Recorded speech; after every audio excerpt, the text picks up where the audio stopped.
Enoch moved through the wilderness with a step that had learned the language of stones and wind.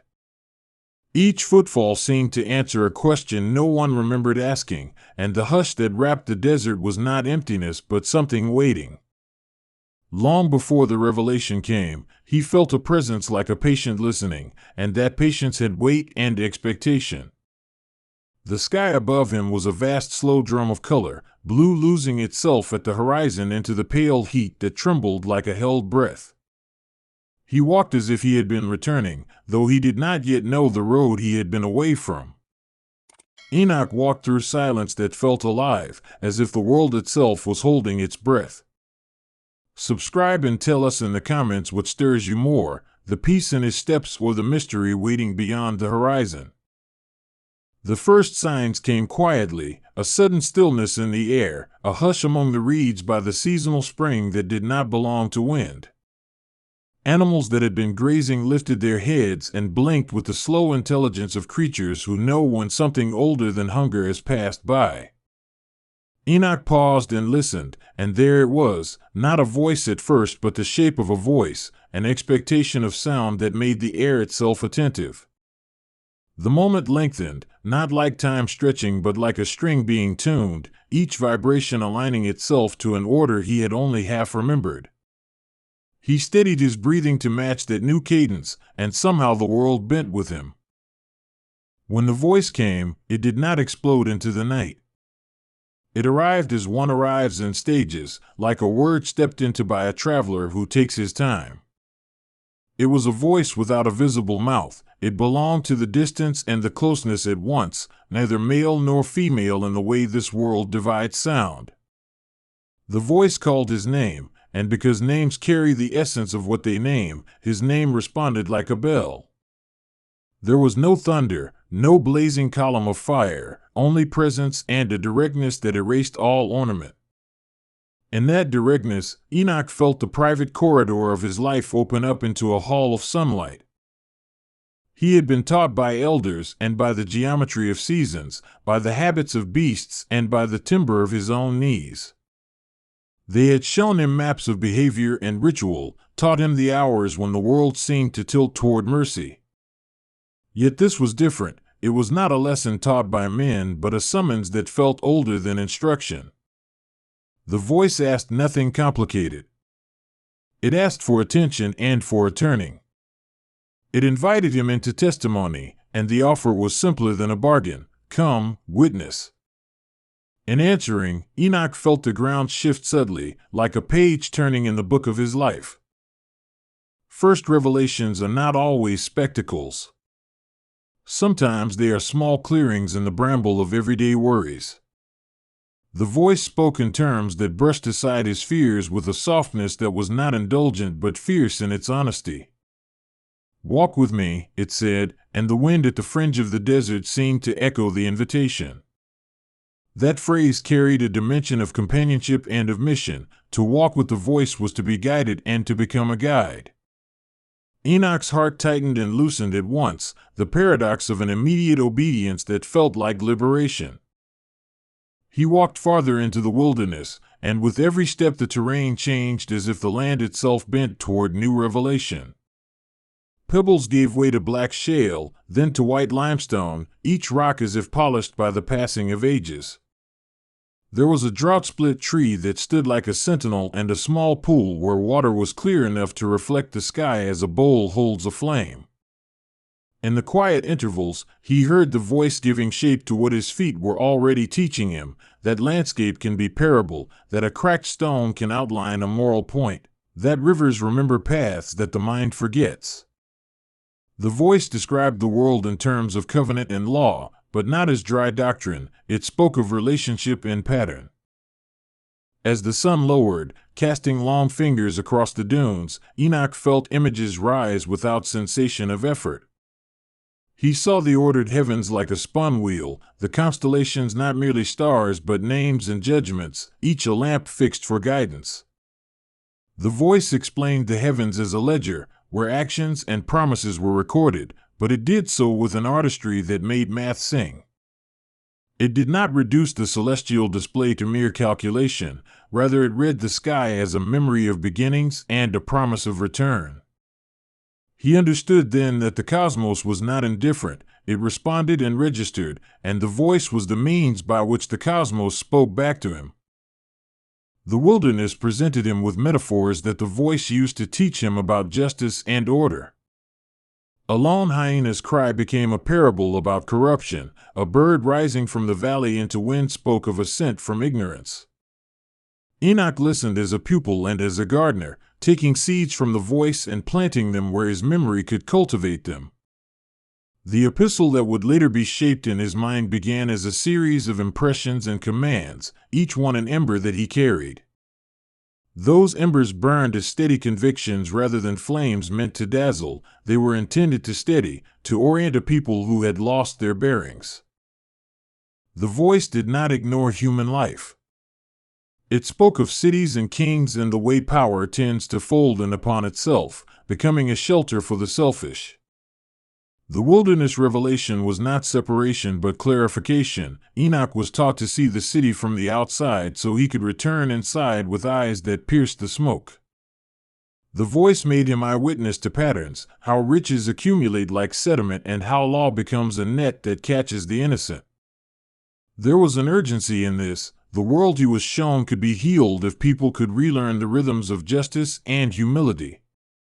It was not a simple indictment but a call to reformation. At times the voice took on an intimacy that felt like a conversation between old friends, and at times it spoke like a judge unmasking hypocrisy. Enoch learned quickly that the tone shifted according to what needed to be revealed. There were moments when he laughed in the middle of the desert, not from humor alone but from the shock of being understood. Understanding, the voice taught him, is a kind of sanctification. It clears the cobwebs from decision and gives the heart the courage to act. He took these lessons and folded them into his body as if clothing, so that when the cold came he would be warmed by what he had received. In the courses of the revelation, the voice introduced him to the concept of watchers, beings tasked with observation who had strayed from duty. It described them not merely as angels in distant stories but as functions within the moral economy, beings whose power and curiosity had consequences. The tale was not told to inflame but to instruct. Too much curiosity without responsibility becomes a distortion.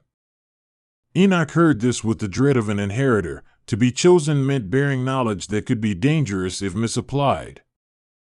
He felt the burden of fidelity, knowledge's responsibility to the community.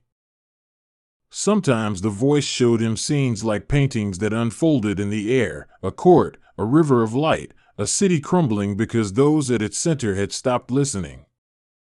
The images were vivid, tactile. He could smell dust in the crumbling city and hear the scrape of the magistrate's robe. In each vision there was a slow moral calculus, the measuring of deeds and the assigning of consequences, as if the cosmos had an inner ledger. Enoch's role began to feel twofold. He was both a witness to what was and a herald of what ought to be. The voice was shaping not only his knowledge but his vocation, calling him to be an apostle of reorientation. He began to speak to people where he could find them, in camps and by wells, though his voice was modest and hardly the high orator's timbre expected of a prophet. His words carried the calm intimacy of one who had walked with the voice and learned to translate its images into plain narratives. He told stories of the heavens as warning and promise, of watchers who had erred and the need for restitution. Some listened with hunger, because the world had grown tired of slogans and longed for meaning.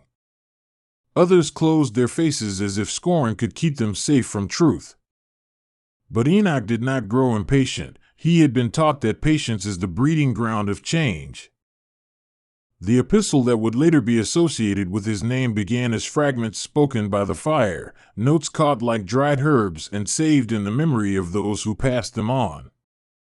Enoch did not intend to write a treatise in the way a scholar composes. Instead, he taught through parable and example, and his community preserved his words as one preserves a spring.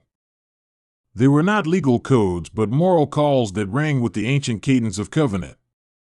The voice in the wilderness insisted that righteousness was not merely adherence to law but a disposition toward right relationship.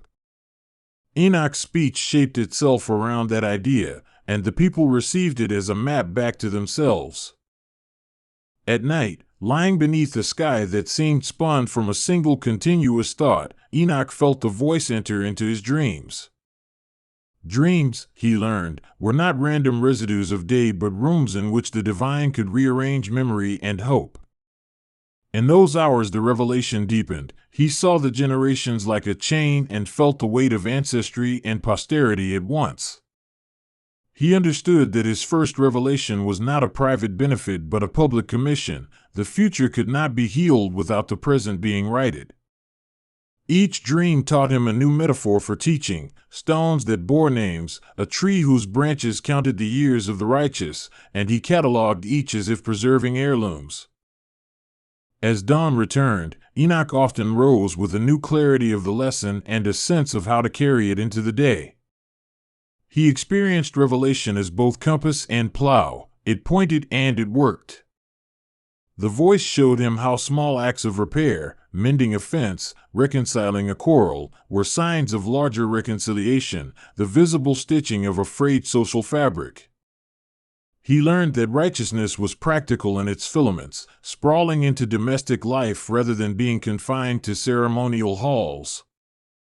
This practicality made the message accessible, and the people who had once been suspicious began to see their lives as fields that could be tended. The wilderness itself seemed an ally in the formation of his courage. Alone among stones and sky, he developed a poise that was neither prideful nor timid, but the steady attention of one who knows both the fragility and the force of human conviction. The voice guided his gaze to the small things, the track of a fox, the growth rings beneath a fallen limb, and from these particulars he drew universal lessons about justice and humility. In this way the revelation avoided abstraction, it remained grounded. Enoch's teachings carried the smell of earth because they had been scraped from the dirt and put back into vocabulary that people could use. There were times of doubt, of course, for no path remains unmarred by hesitation. Enoch learned how to sit with uncertainty without letting it harden into cynicism. He asked the voice questions, sometimes boldly, sometimes with the quiet of a friend seeking clarification, and the replies varied in form. Sometimes the voice answered in the language of parable, sometimes with imagery that left more to feeling than to simple logic. In these exchanges he discovered that faith, when honest, is a conversation rather than a monologue. The voice did not demand blind obedience, it invited reasoning paired with humility.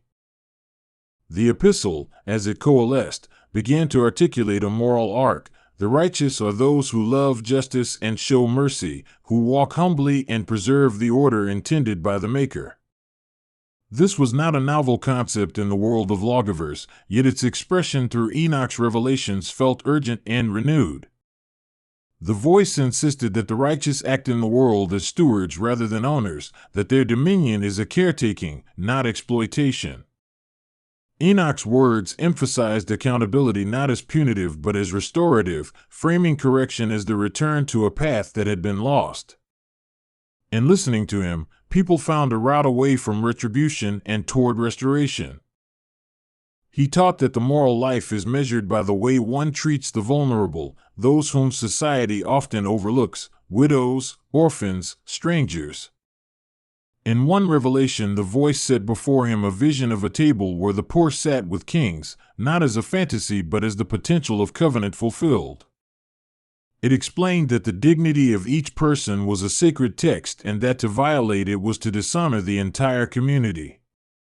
Enoch felt these teachings like a warmth that reached into his bones. They were not negotiated claims but essentials of a society that could endure. The people who heard this message found themselves returning to the hearth with new attentiveness. Enoch's role as transmitter was complicated by human frailty. He often encountered leaders who used the language of piety for self-interest, who mistook ceremony for justice. The voice taught him to name hypocrisy with gentleness but firmness, to separate blame from ostracism, and to seek correction where possible. His words cut through pretense not with arrogance but with clarity. He pried at the varnish of decorum until the rot was visible and could be repaired. There is a difficult tenderness in holding leaders accountable, and Enoch had to learn the craft of confrontation that preserves dignity while insisting on truth. As his reputation grew, pilgrims began to seek him out, some with reverence and some with the hunger that accompanies curiosity. They asked questions of doctrine and destiny, about the fate of nations, and about the private sins that kept them awake. Enoch answered with the same skill he used with the land, translating great truths into workaday ethics. He refused to promise easy rescue or to sign rights over to certainty. Instead, he taught practices: repentance that mends relationships, charity that restores dignity, vigilance that prevents corruption. These practices were his epistle's beating heart, the portion meant to be lived daily. One of the clearest images the voice gave him was of a tree planted by a stream, healthy because it had access to life-giving water. The vision sounded simple, but the meaning was layered. Righteousness is not hermetic virtue. It requires connection, sustenance, and the deliberate placement of roots.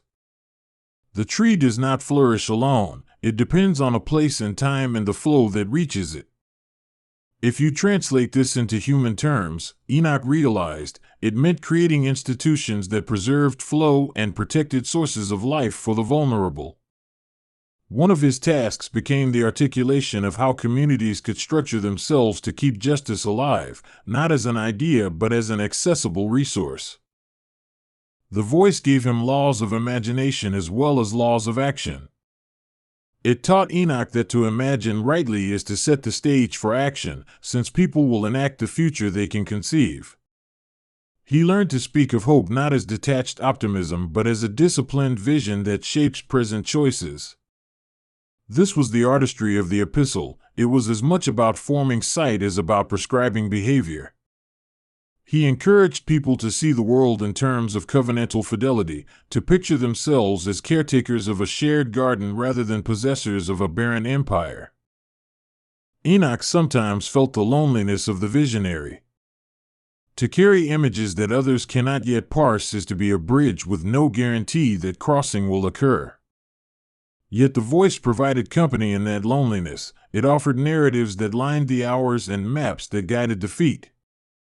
He discovered that solitude sharpened his language, making his metaphors cleaner and his appeals more direct. In his solitude, he wrote nothing with ink. Instead, he stored phrases and parables in the memories of those who sat near him. The lack of parchment did not diminish the permanence of what was given. Oral memory can be a crucible for truth, tempered by retelling and refined by the community it serves. Not all visions were gentle. Some came as admonitions, stark as lightning that stops speech. One such vision showed the world as a tapestry being cut by careless hands, threads unraveling because those who should have tended them were gone. The voice explained that neglect accumulates into catastrophe, that small betrayals of covenant become wide separations between neighbor and neighbor. Enoch felt grief like a physical ache at such sights. The revelation included sorrow as much as instruction. He learned that prophetic grief is not mere lamentation but a driving force toward repair.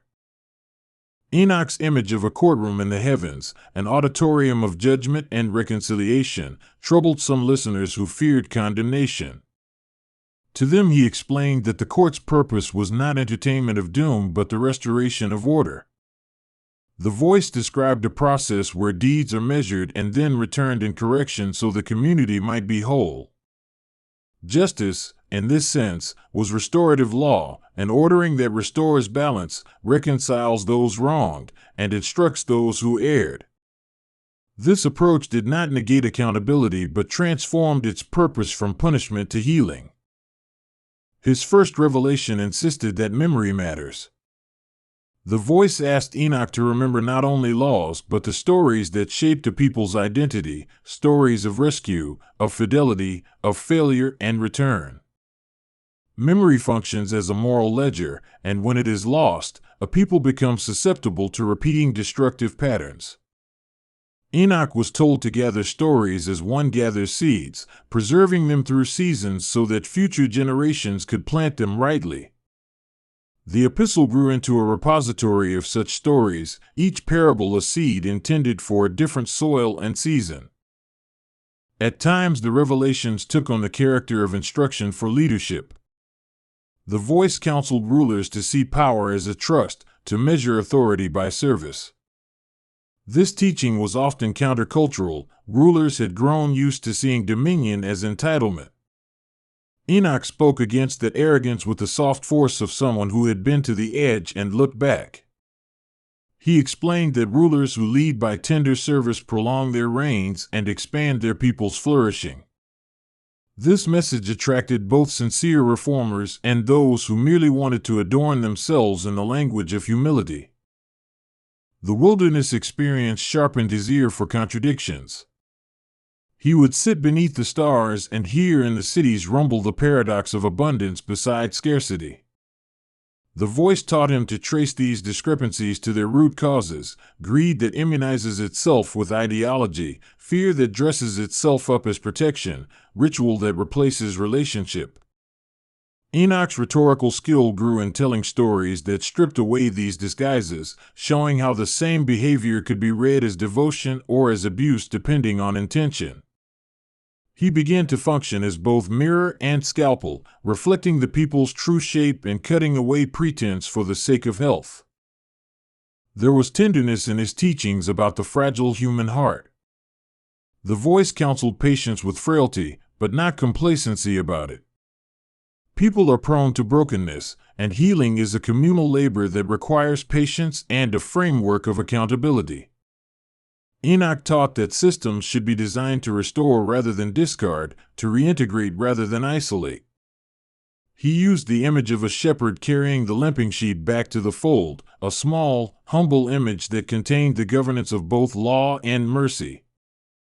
That image resonated widely because it offered a workable ethic for daily life. People who had suffered injustice found in his words both recognition and solace. Enoch became an advocate for those whose complaints had been muted by the din of power. The voice in him provided language to describe indignity that otherwise goes unnamed, so that grievances could be voiced and addressed. Enoch's presence at times was catalytic. Wounds were acknowledged, apologies given, and reparations considered. Not every story ended in reconciliation, but many did, and this incremental healing reinforced the credibility of his message. He also faced resistance from those whose livelihoods depended on the status quo. Wealthy merchants and unscrupulous officials disliked a message that suggested their prosperity be redirected toward the welfare of the many. They called him an agitator, some even a destabilizer, and they conspired to silence his influence. Enoch accepted opposition as the cost of fidelity. It sharpened his resolve and clarified the nature of his mission. The voice had cautioned him that truth often invites both embrace and backlash, and he learned to hold both with a steady heart. Despite the tensions, there were moments of joy so fierce they felt sacramental. A woman reconciled with her estranged son, a communal well repaired and shared, a quarrel between neighbors resolved with renewed trust. These small consecrations lit the face of the community. Enoch observed these moments with a gratitude that resembled prayer. The voice taught him that joy binds memory and becomes the engine of hope. It is not a trivial emotion but a covenantal resource that fuels sustained goodness. He collected such moments and retold them, letting the community's own successes become part of their lore. As the seasons turned, his epistle grew more structured in theme if not in formal written shape. He gathered his core teachings and framed them as pathways rather than commandments alone. There is a difference between a command and a route. The latter assumes movement, a journey to be traversed with companions. Enoch's style favored routes because he wanted people to travel together, to share the burden and discover the way collectively. He spoke of disciplines, patterns of living that reinforced virtues, habits that tend the soil of the soul. The voice, in one of its quieter moments, revealed to him a vision of the end of arrogance. It did not present a scene of cataclysm for spectacle, but of a dismantling that allowed for repair. Empires built on the backs of the vulnerable would not simply be demolished, but reshaped into cities that welcomed and housed those they once exploited. The conception was radical because it maintained the dignity of even those who had erred, insisting on their restoration rather than their annihilation. Enoch felt a fierce hope in this prognosis. It was not utopian fantasy, but an oriented possibility tied to choice and repentance. He learned, too, that revelation can be a pedagogy for the senses. The voice taught him how smell and taste and touch function as moral teachers. Food, for example, is not only sustenance but a sign of community when shared fairly. The breaking of bread becomes a moral act because it embodies distribution and regard for the other. Enoch preached about feasts and fasts as spiritual grammar, a way of encoding values into bodily practice. This attention to the senses made his teaching tactile and lived. People could practice righteousness with their hands as well as their thoughts. The wilderness sometimes sent him away from human settlements into caves where echoes lengthened words and made them holy. There, alone with stone and the echoes of his own voice, he rehearsed the speech that would bring comfort or admonition to others. Silence in those caverns was not emptiness but a listening posture in which the voice could be sharpened. It taught him the discipline of reticence, knowing when to speak and when to let silence do the work of persuasion. People appreciated this restraint. His words that followed silence landed like well-placed stones across a river.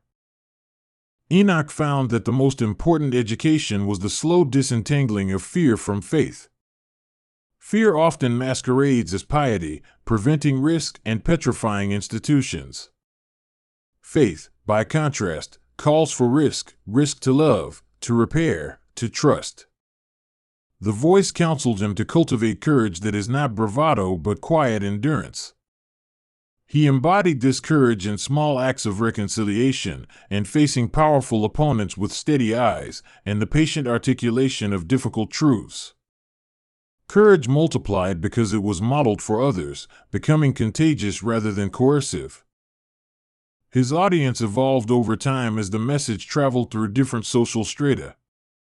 Initially drawn from small tribes and families, then from merchants and town dwellers, the epistle's reach broadened as people shared it with travelers.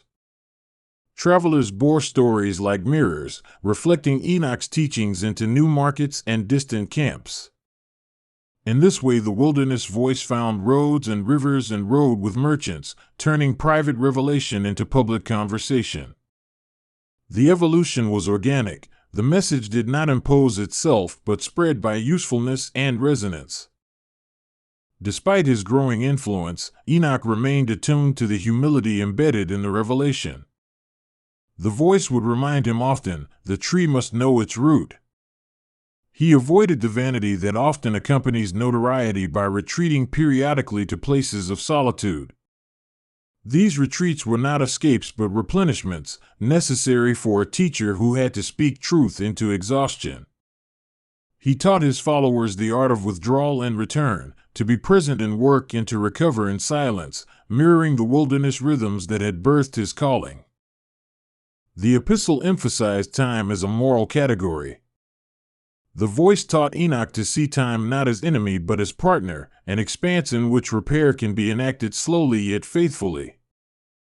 Generations, therefore, become co-authors of a moral future, and the present is tasked with writing legibly for those who follow.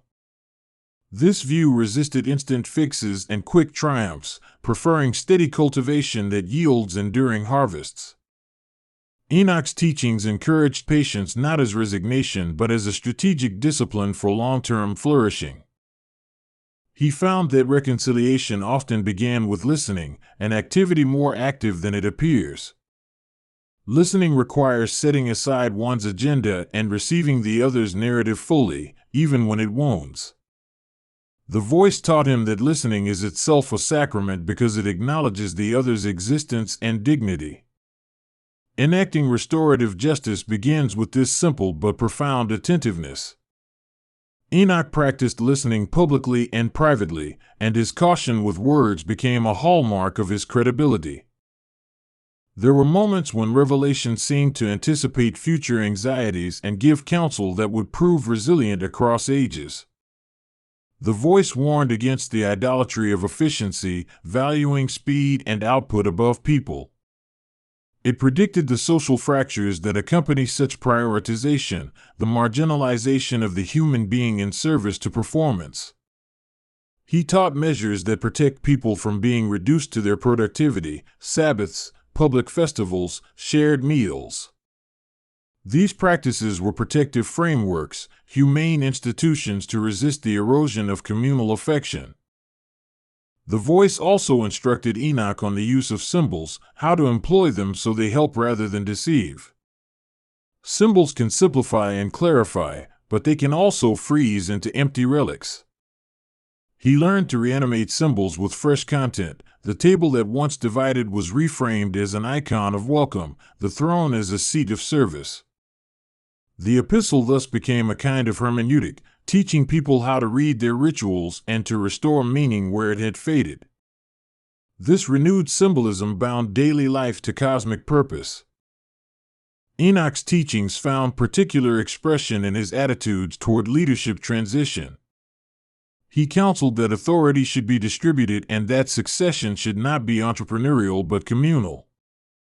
This proposal unsettled many accustomed to dynastic certainty, but it gained traction among those who feared consolidation of power. The voice offered a vision of leadership as stewardship in time, where the leader hands over a healthy garden rather than a draining machine. Such institutional wisdom proved useful in preventing the corruption that unchecked power breeds. Nature continued to be an integral teacher in his revelations. He often pointed to the slow work of rivers and the patient accretion of soil as models for moral progress. Nature's pacing is not indifference but a steady rhythm that invites us to join. He told parables of seasons as moral metaphors, where winter is a time of pruning and spring a time of resowing. These natural images made the epistle accessible to people who lived by the land and reminded everyone that moral life requires patience and timing. The voice sometimes introduced paradox to test his interpretive skill, strength in gentleness, victory in surrender, authority through service. These paradoxes are not sophistry, they are experiential truths that radicalize common sense. Enoch's rhetorical genius was to render paradox persuasive through story and example rather than through oratory alone. He lived these paradoxes, demonstrating how a leader's humility could strengthen community bonds and how forgiveness could safeguard against cycles of revenge. Over time, living such paradoxes became a communal ethic that retained its dialectic rather than capitulating to easy answers. He taught that prophecy itself is a form of companionship with the future. To prophesy is to stand alongside coming generations and lead them moral guidance. The voice called him not to fearful prediction but to a wisdom that shapes futures by adjusting present habits. Therefore, the epistle is not only an oracle but a manual of communal care. It does not promise perfect outcomes but insists upon faithful means. Some critics accused him of nostalgia, longing for an imagined past that never quite existed. Enoch rebutted this gently, clarifying that his call was not to recreate a mythic age, but to recover durable moral practices that had been neglected. He distinguished between romanticizing the past and rescuing its virtues, hospitality, honesty, restraint, so they could be repurposed for present tasks. This nuance satisfied some skeptics and frustrated others who wanted black and white pronouncements. He accepted the friction as part of the higher work of clarifying reality through nuance. Enoch also taught about fear of scarcity, explaining how it drives a society into hoarding and protectionism. The voice modeled abundance as trust, trust not naive but cultivated by practices that share resources and protect the vulnerable. Instinct to hoard is natural, but morality teaches us to channel such instincts into institutions that prevent scarcity from harming the weakest. Enoch recommended structures of mutual aid and public provision as moral technologies to counteract the narrowing of heart that scarcity induces. These proposals were practical in tone, not utopian in demand. His epistle addressed the problem of memory loss, not just historical amnesia but forgetting one's own commitments. The voice gave him liturgies and remembrances designed to keep covenantal commitments alive across time, feasts that commemorate saving acts, rituals that periodically reorient priorities, narrations that bind children to elders' wisdom. These practices were not rigid because they matured with communities, but they resisted the rapid forgetting that allows injustice to calcify. He encouraged public calendars that preserve moral storylines and private practices that remind individuals of their duties. There were confessional moments in the Revelation when the voice asked Enoch to inspect himself and name his own failings. The humility to confess was itself a spiritual discipline. Enoch modeled confession publicly at times and privately at others, showing that accountability must begin with self. The voice insisted that prophetic authority is invalid without moral self-scrutiny. A leader's words ring false if their life remains unchecked. Enoch's admissions of weakness lent his speech authenticity and transformed him from a distant oracle into a believable guide. The voice also lifted Enoch's gaze to the interconnectedness of worlds.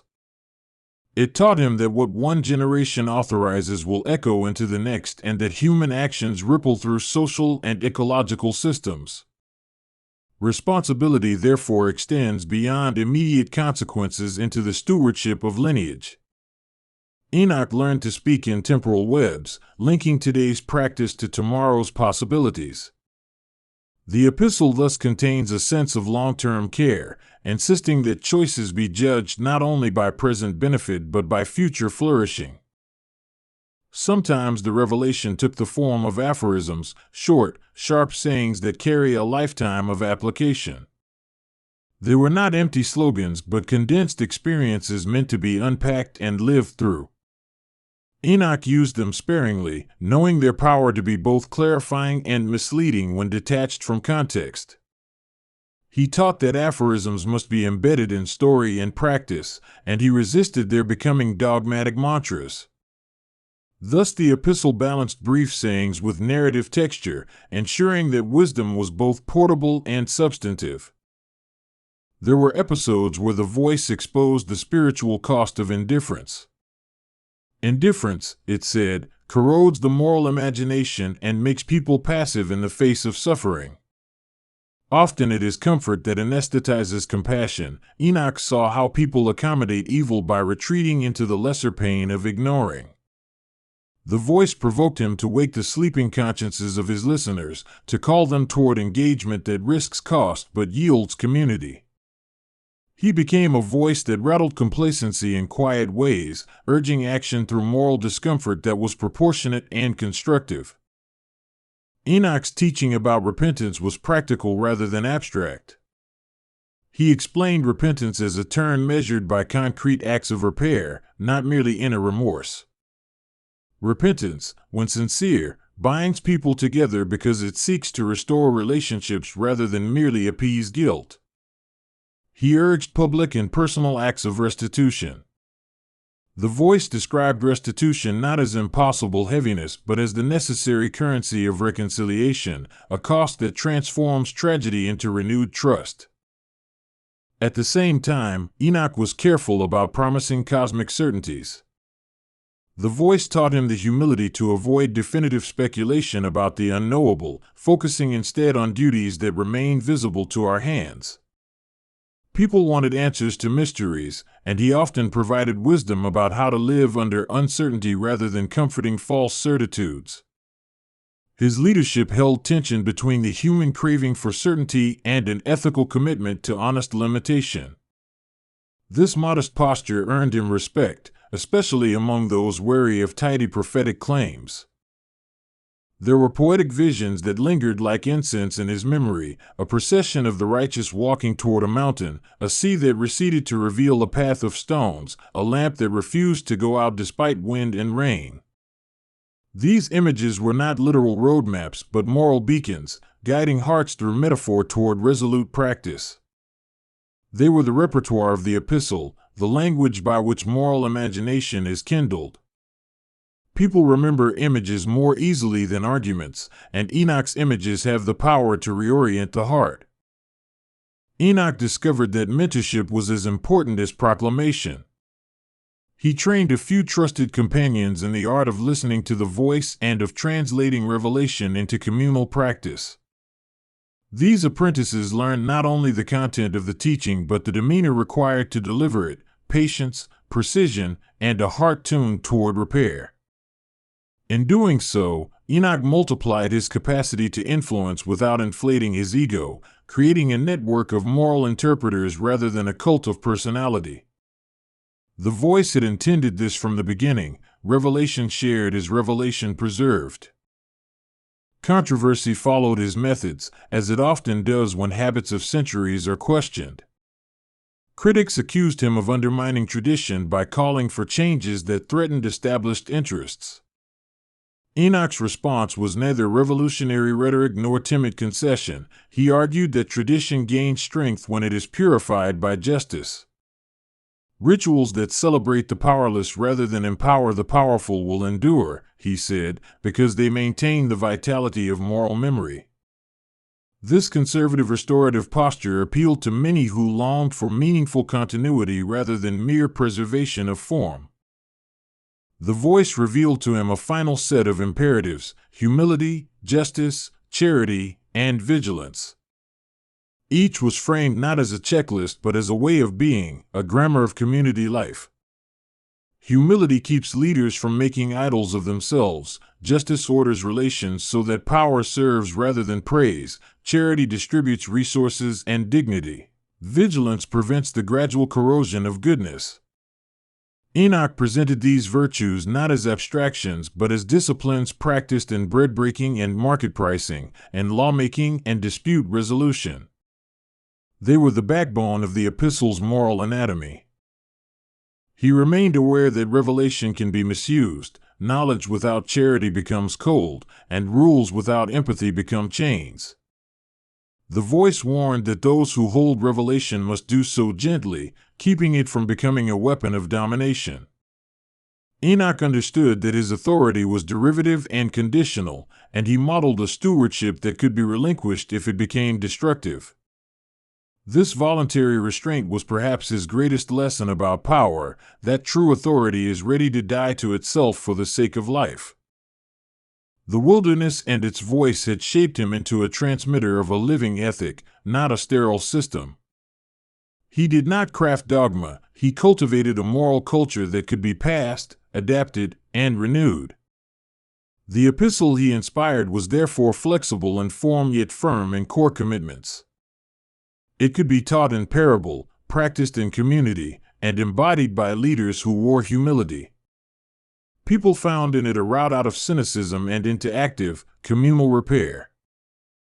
As years passed, stories of his revelation circulated far beyond the initial circles, echoed by travelers, recounted at fires, and translated into local idioms. The core message, justice tempered by mercy and anchored in humility, found fertile ground in many hearts. Some preserved the teachings as poetry, some as law, and some as ritual practice, but the through line remained: the voice in the wilderness had spoken a way to live together more faithfully. Enoch, for his part, kept walking between solitude and speech, allowing revelation to renew him while he refused to become its idol. In the end, his first revelation remained a starting point rather than a singular summit. It opened a trajectory for his life and for the communities that embraced it, but it did not provide all answers or foreclose all dissent. That was part of its beauty and its realism. Revelation is an initiation into a lifelong apprenticeship with truth. Enoch's epistle, born of wind and stone and patient listening, became an enduring conversation between voice and world. one that continues to invite those willing to walk into the wilderness with attentive feet and open hearts. There is an old voice in the world that moves like wind over a desert, patient and full of memory, and it is in that voice we begin our journey to the tablets of fire.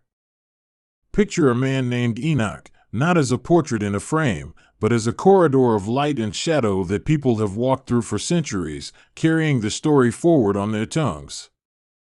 He is both a figure out of the dawn of things and a mirror in which later ages have seen their questions reflected, questions about justice, destiny, and the secret instructions given to those called the righteous ones. Enoch's tale comes to us in fragments and proclamations, embedded in texts that feel like memories rather than histories, like the afterimage of a star burned onto the inside of the eyelid. The Epistle of the Righteous, one piece of this larger constellation of writings, reads like a letter stitched from both warning and consolation, delivered to those who still believe that moral order has a voice. That voice speaks about tablets, not of hammered copper or carved stone, but of fire, tablets that contain laws, names, and the geometry of a moral universe that will survive decay. The fire in Enoch's words still burns for anyone who listens. Subscribe and tell us in the comments whether you feel that flame more as a warning for what's coming or as a light that still guides the world. Imagine the tablets of fire as objects that are less material than they are insistences, a kind of carved insistence on what must not be forgotten. They are presented in the texts as coming from a place beyond ordinary sight, given to Enoch in the frequencies where heaven and earth overlap, where language can be sharpened into commands that reshape human deliberation. When Enoch receives them, the narrative tells us, it is as if the cosmos has decided to entrust a ledger to a human heart, an accountability that feels both terrifying and carefully intimate. We are asked to listen to the tone of these documents as if they were both legal declaration and lullaby, a double voice that instructs and soothes. The Epistle of the Righteous is framed as a heritage, an inheritance of discipline and hope chiseled into fire so that it cannot easily perish. The people who hear about these tablets are those who consider themselves custodians of covenant and conscience, people who want to live as if ethics were not a matter of choice but a fact of the world. Enoch stands at the center, a mediator who translates celestial law into speech that human ears can bear. He is described as a scribe of the invisible court, someone who steps between cosmic order and human frailty. His pen is not simply ink but a compass for the restless spirit. He charts paths away from arrogance and toward humility, away from cruelty and toward mercy, and in doing so he produces a map for life under the light of those enduring tablets. The righteous ones in this story are not only the pious and remote, they are the ones who carry patience like armor and act like gardeners of justice in a world that can seem relentlessly hungry. They are portrayed as inheritors of a moral technology that teaches how to handle temptation, sorrow, and the small betrayals by which communities fall apart. The epistle instructs them with crisp directives about speech, desire, and the stewardship of life, and in each instruction there is a sense that character is more durable than circumstance. Consider the images the text invokes: cities that wilt or blossom according to how the righteous behave, seasons of prosperity and drought that answer to human conduct, and families that either remember their pacts or are swallowed by forgetting.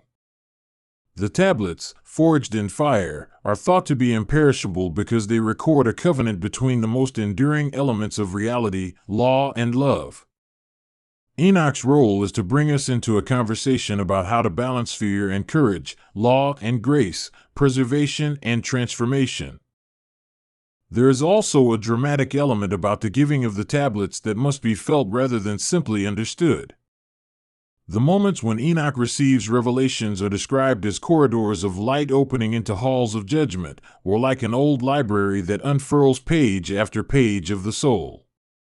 There is an intimacy to those scenes. Enoch does not simply read commands, he learns the rhythm of the world, the cadence of seasons, and the pattern by which mercy returns.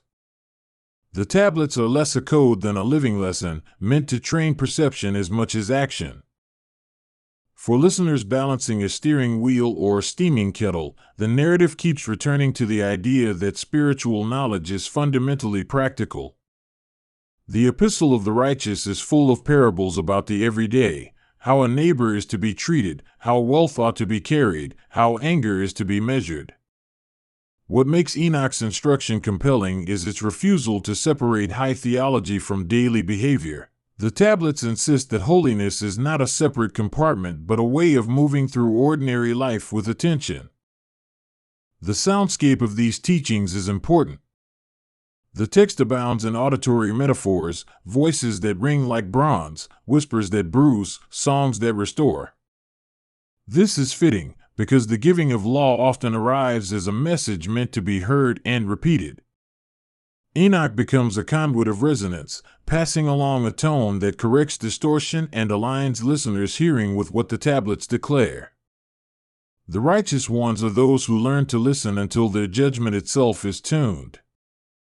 Often, narratives about Enoch and his writings pivot to accusations and difficulties. The world in which the tablets appear is a world that needs correction. The epistle records laments for violence, for the misuse of power, for communities that forget their obligations to the weak. Enoch's writing frames these evils not as cosmic accidents but as failures of remembrance, failures to keep the fire's inscription alive in the heart. The tablets thus become not a punitive catalog but a mnemonic device to refocus collective memory. There is an ethical psychology embedded in the text that reads like an instruction manual for the inner life. The righteous are encouraged to cultivate attentiveness to conscience as a faculty that can be trained, polished, and expanded. The tablets contain aphorisms about patience and foresight, about the subtle ways that honor is preserved or dissipated, and each rule seems designed to help a person develop a spiritual muscle, a habit of being that resists the corrosive influences of self-centeredness. Enoch's portrait has a striking ambiguity that keeps the narrative lively. In some passages he is a prophet of terrifying clarity, announcing a future of reckoning. In others he is a gentle teacher, coaxing people toward modesty and communal repair. This oscillation reveals something about the nature of the tablets themselves. They are not merely manuals for punishment, they are instruments of reorientation, offering both admonition and consolation, a balance of correction with an invitation to return to a life that bears fruit. The tablet's imagery often folds into metaphors of light and warmth, of fire both consuming and preserving. Here the paradox is crucial: fire destroys what is corrupt, yet it also forges and refines what is true. The righteous ones, when they receive this fire, are disciplined against a complacency that mistakes comfort for righteousness. The epistle presses them to be vigilant, to polish their actions as a smith polishes steel, to be ready for the moment when choices will test the strength that practice has built. You sense in the writing a moral seriousness that does not flatten into dourness. The tablets speak of joy as a fruit of faithfulness, of celebration as a proper response to covenant kept. Enoch's voice alternates firm directives with descriptive scenes of feasting and community, so that the moral life appears attractive rather than merely dutiful. In this way the writings cultivate desire toward beauty, justice, and deep relationships, so that the righteous are driven by longing, not only by compulsion. As the narrative unfurls, you meet obstacles that complicate the initial certainty of the tablets. There are false teachers, secret impulses, and social systems that resist ethical reform. The epistle warns that the world is apt to twist any clear counsel into a convenient excuse, and it charges the righteous to be diagnosticians of hypocrisy. Enoch teaches them to detect the subtle forms of self-deception that masquerade as piety, to read human motives with the same precision the tablets demand for reading the law. This diagnostic practice becomes almost forensic in tone.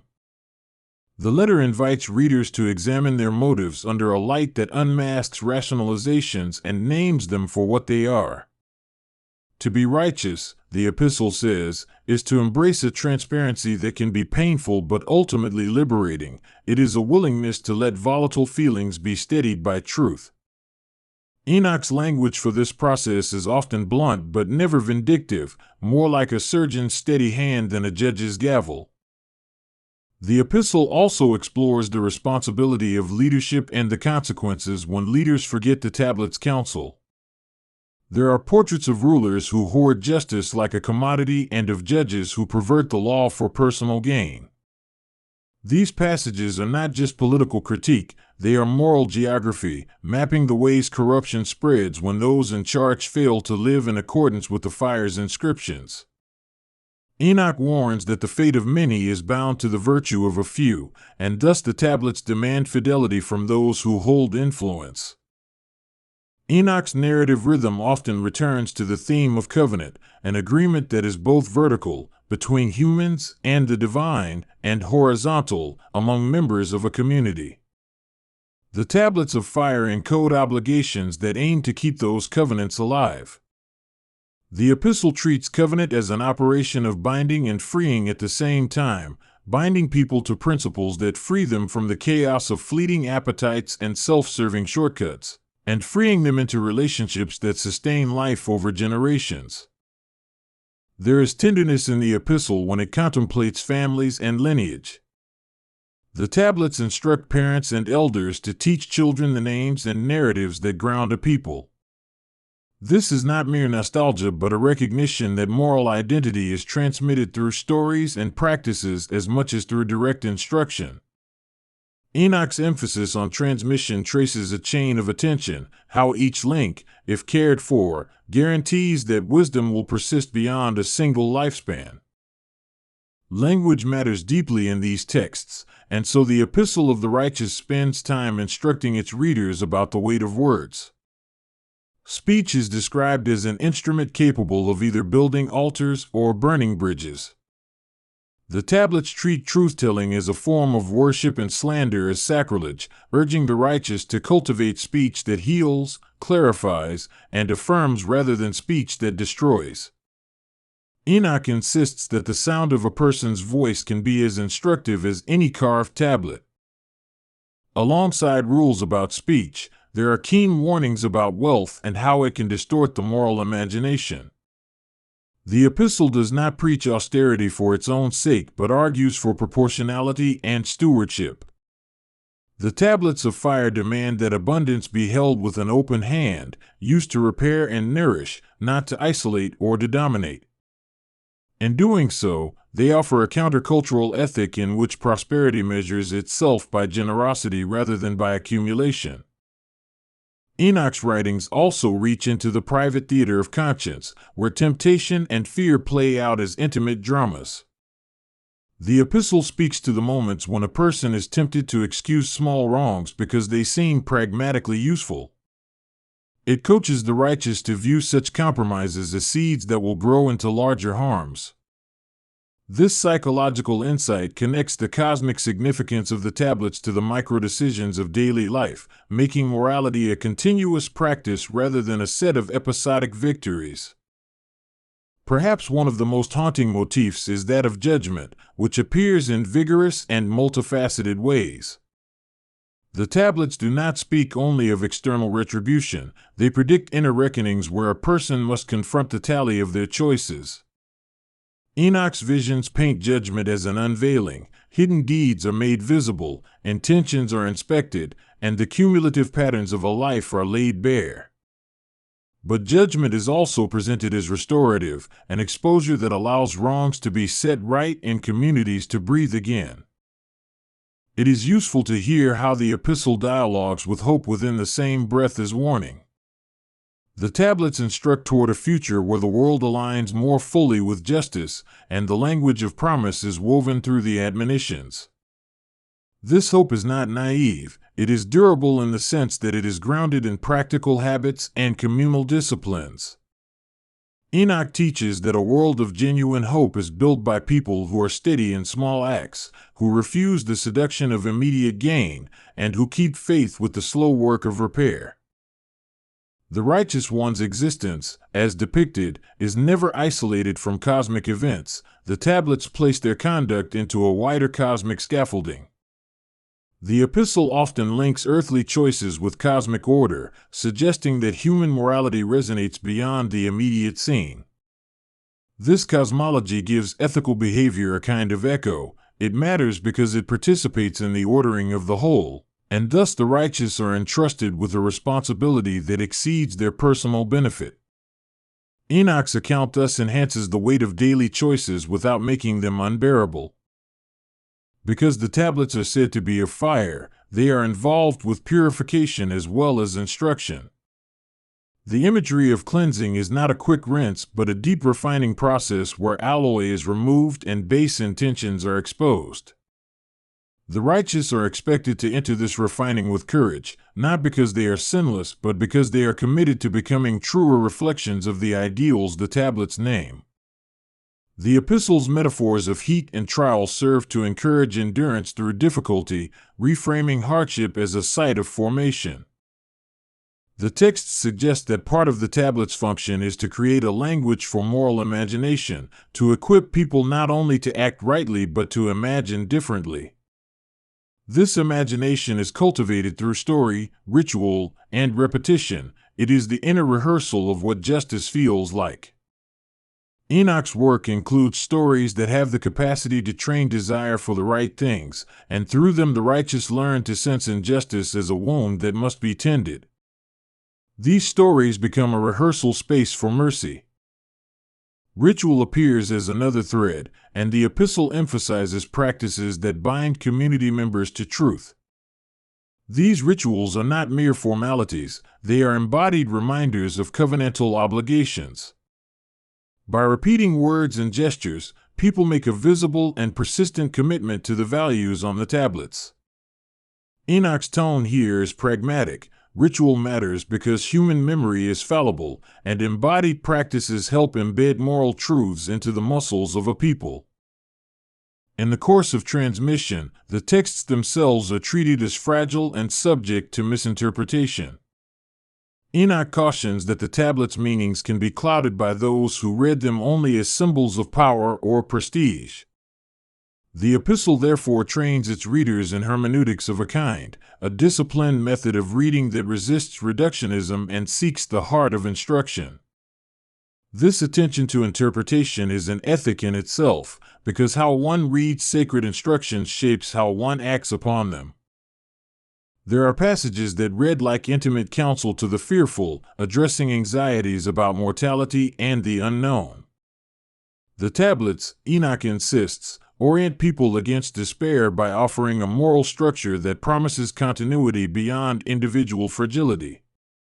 Yet this promise asks for reciprocity. The righteous must live into the hope they have been given.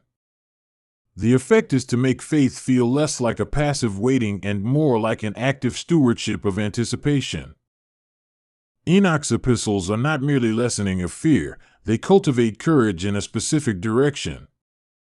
The righteous are urged to stand with the vulnerable, to speak truth to power, and to risk reputation for the sake of justice. Courage here is portrayed as a craft rather than an explosive event, shaped by incremental acts of fidelity. The tablets of fire are thus both inspiring and disciplining, teaching how to be brave without becoming reckless. The narrative also pays attention to exile and displacement, to the pain of those who are uprooted by injustice or catastrophe. The epistle addresses such people with tenderness, framing the tablets as a companion to the wandering. Enoch's language offers consolation without complacency, acknowledging suffering while insisting on the moral possibility of restoration. This dual recognition creates a form of solidarity in the text that is neither sentimental nor detached. Friendship and companionship emerge as vital themes, as the epistle urges the righteous to cultivate relationships that can sustain moral fidelity. These are friendships formed around shared practices and mutual accountability, not alliances based solely on convenience or gain. The tablets present community as a protective lattice that holds individuals while they do the often lonely work of ethical living. Enoch's vision of friendship is robust. It expects vulnerability and rewards resilience. The text pays careful attention to the arts of apology and repair, teaching methods for reconciliation that are slow but substantial. Forgiveness is not a matter of mere words, it is a labor that restores trust and rebuilds the conditions for flourishing. The epistle gives patterns for confession, restitution, and the patient labor of rebuilding reputations by cumulative right action. These methods make clear that justice and mercy belong together, that righting a wrong requires both correction and tender rebuilding. There is also a persistent theme of naming and identity. The tablets of fire are full of names, names of virtues, names of dangers, names of people and places that matter to the covenant. Naming, in Enoch's context, is an act of power because it shapes perception and destiny. To name rightly is to see rightly, which is to act rightly. Therefore, the epistle trains readers in the discipline of precise naming, a practice that tightens moral clarity and prevents ambiguity from creating excuses for wrongdoing. The pedagogical tone of the epistle often reads like a conversation between generations. Enoch addresses not only contemporaries but descendants, as if the tablets are a lineage of instruction passing through time. This intergenerational conversation frames ethics as continuity rather than innovation for its own sake. The righteous are called to be trustees of a story whose coherence depends on transmission, on the patient teaching of habits across years. There are moments when the epistle takes a metaphysical turn, inviting contemplation of cosmic hierarchies and the nature of angels and watchful powers. Within the narrative, these beings are sometimes friends, sometimes warnings, and sometimes functional aspects of how justice is administered beyond human sight. The tablets present a cosmos woven with intelligences that respond to human fidelity, and Enoch acts as a translator who helps his people understand how human acts echo through such a world. The descriptions are meant to expand wonder without displacing practical moral obligations. This interplay between the seen and unseen gives the narrative a layered texture. Morality is not only social but also metaphysical. And yet the epistle never allows metaphysical speculation to become an escape from ethical responsibility. Enoch's voice uses the invisible to reinforce the visible. What you do in your commonplace life matters in deeper arenas. The tablets thus unify experience, connecting everyday choices with larger realities in a way that adds significance rather than abstraction. The rhetoric of the epistle often uses contrast to sharpen its teaching: light and darkness, fidelity and betrayal, harvest and famine. These contrasts prevent complacency by showing how choices lead to divergent futures. Enoch is unafraid to draw these lines clearly, but he also leaves room for complexity, acknowledging that sensible people will sometimes find themselves in ambiguous situations. The tablets provide criteria, not brittle formulas, encouraging discernment and care. Music, tone, and cadence are frequent metaphors in the text, and it's easy to see why. Moral life has rhythms that must be learned and kept. The epistle advises cultivating a tempo of generosity, patience, and attentiveness, a rhythm that resists the quickening beat of self-interest. Enoch's images often return to the idea that the soul is a vessel that can be tuned, and the tablets are the tuning fork that helps it find the correct pitch. This metaphor encourages a lifelong apprenticeship in attunement. The narrative preserves a sense of humility about human knowledge. Even the righteous are seen as learners who will never fully master the truth but can steadily approach it. The tablets offer practices that make wisdom possible, not guarantees that wisdom will be achieved. Enoch's humility is pedagogical. He invites people to a posture of dependence and discipline rather than clogging the path with arrogance. In doing so, he models the very virtues he exhorts others to practice. Ethical imagination in the epistle is often dramatized through parable-like episodes. These short scenes function as moral laboratories where readers witness cause and effect, intention and consequence. The parables avoid moralizing by showing rather than telling, and they allow listeners to inhabit the emotional terrain of the characters involved. Enoch's talent as a storyteller is evident in these moments. He makes moral education both gripping and memorable. Community structures receive careful scrutiny too, with attention to how institutions either uphold or pervert the tablet's values. The epistle does not ask for dissolution of structures but for their reformation, urging leaders to design systems that foster justice. Enoch's proposals emphasize the importance of accessible justice, care for the marginalized, and checks against accumulation of unchecked power.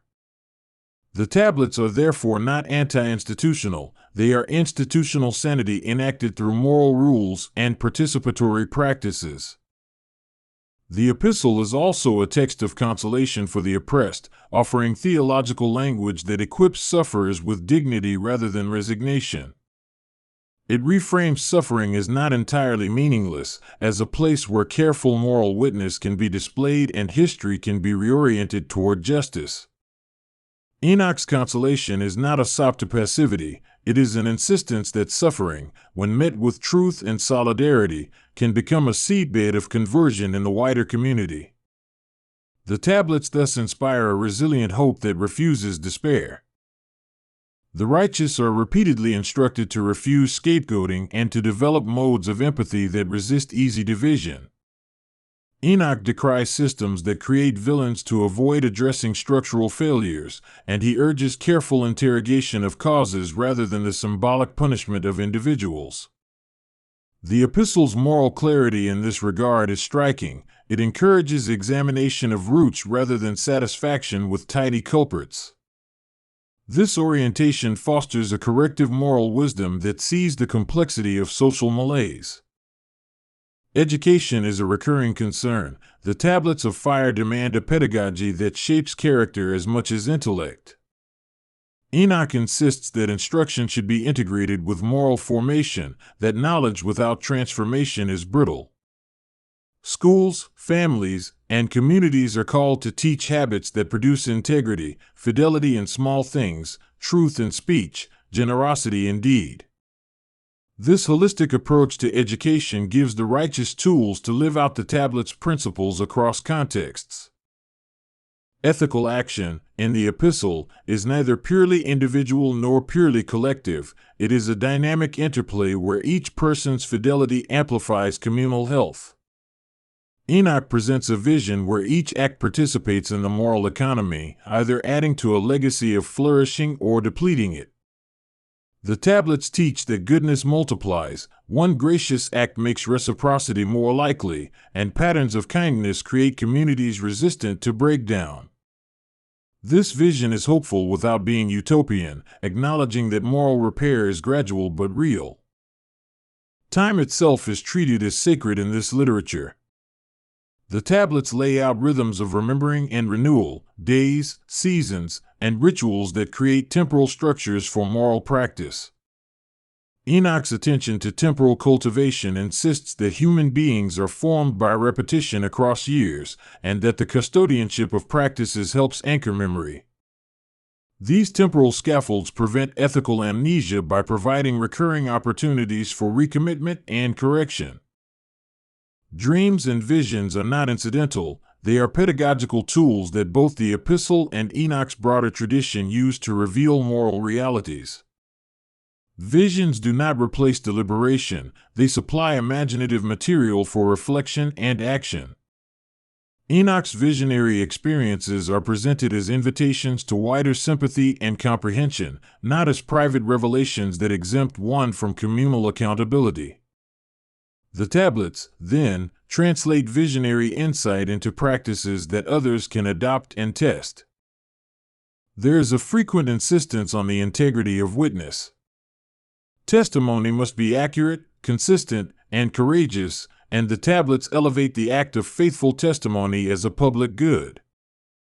Enoch's ethos valorizes people who stand by the truth amid pressure or danger, portraying them as necessary bulwarks against societal rot. The epistle thus connects personal credibility with the health of the body politic. A community that cannot trust its witnesses cannot maintain covenant. Mercy is not a soft alternative in these texts, but a disciplined virtue that requires intelligence and courage.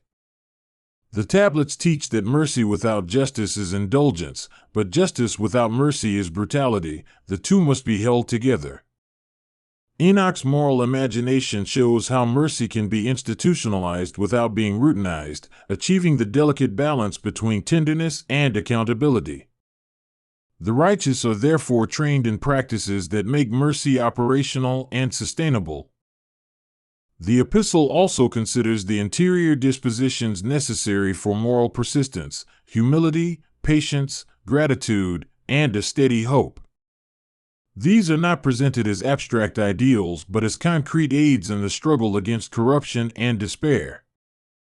Enoch encourages the cultivation of these virtues through daily practices and communal reinforcements until they become second nature.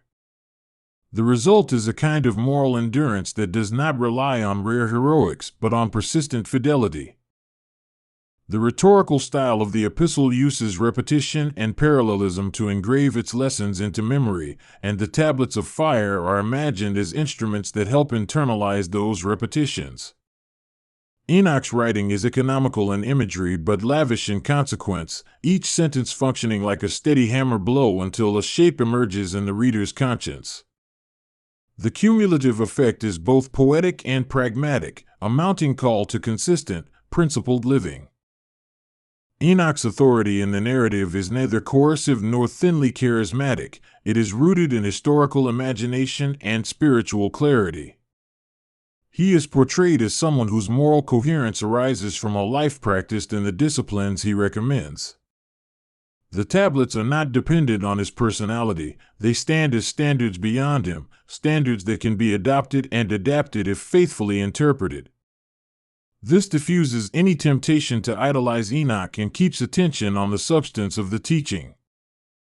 Pilgrimage is another motif threaded through the text, representing journeys of moral formation that require leaving comforts behind. The righteous are encouraged to walk familiar ways with new attention, to turn travel into a school for humility and learning. These pilgrimages are metaphorical and literal, spanning both inner transformation and outward acts of solidarity with those who are marginalized. The travel cane of the righteous is patience, and every step is a lesson. Resistance to the systems of oppression appears in many guises, from quiet acts of refusal to organized efforts for reform. The epistle speaks to both the solitary conscience and the collective movement, teaching methods of nonviolent resistance that emphasize dignity and truth. Enoch models a courage that is both prophetic and constructive, calling for an active stance that builds alternatives rather than merely condemning the existing order.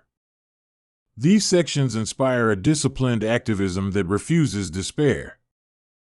The tablet's instructions about mourning and memory are tender and precise, offering rituals for grief that keep the dead present in healthy ways. Mourning is not a wall of solitude but a shared craft that honors loss while enabling the living to continue. Enoch's guidance helps communities bear sorrow without becoming captive to it, and the tablets provide a framework for remembrance that sustains moral continuity across generations.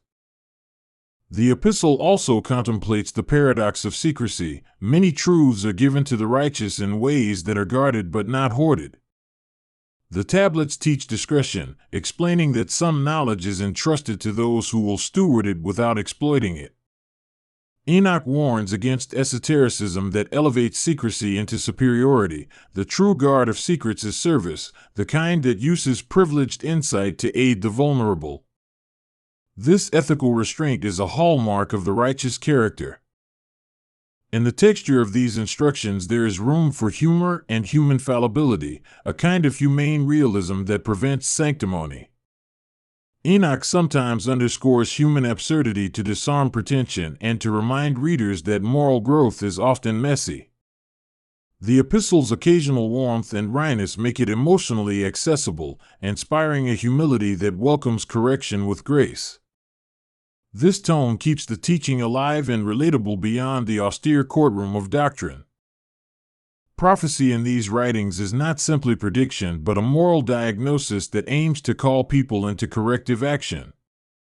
Enoch uses predictive language to motivate change, not to satisfy curiosity about the future.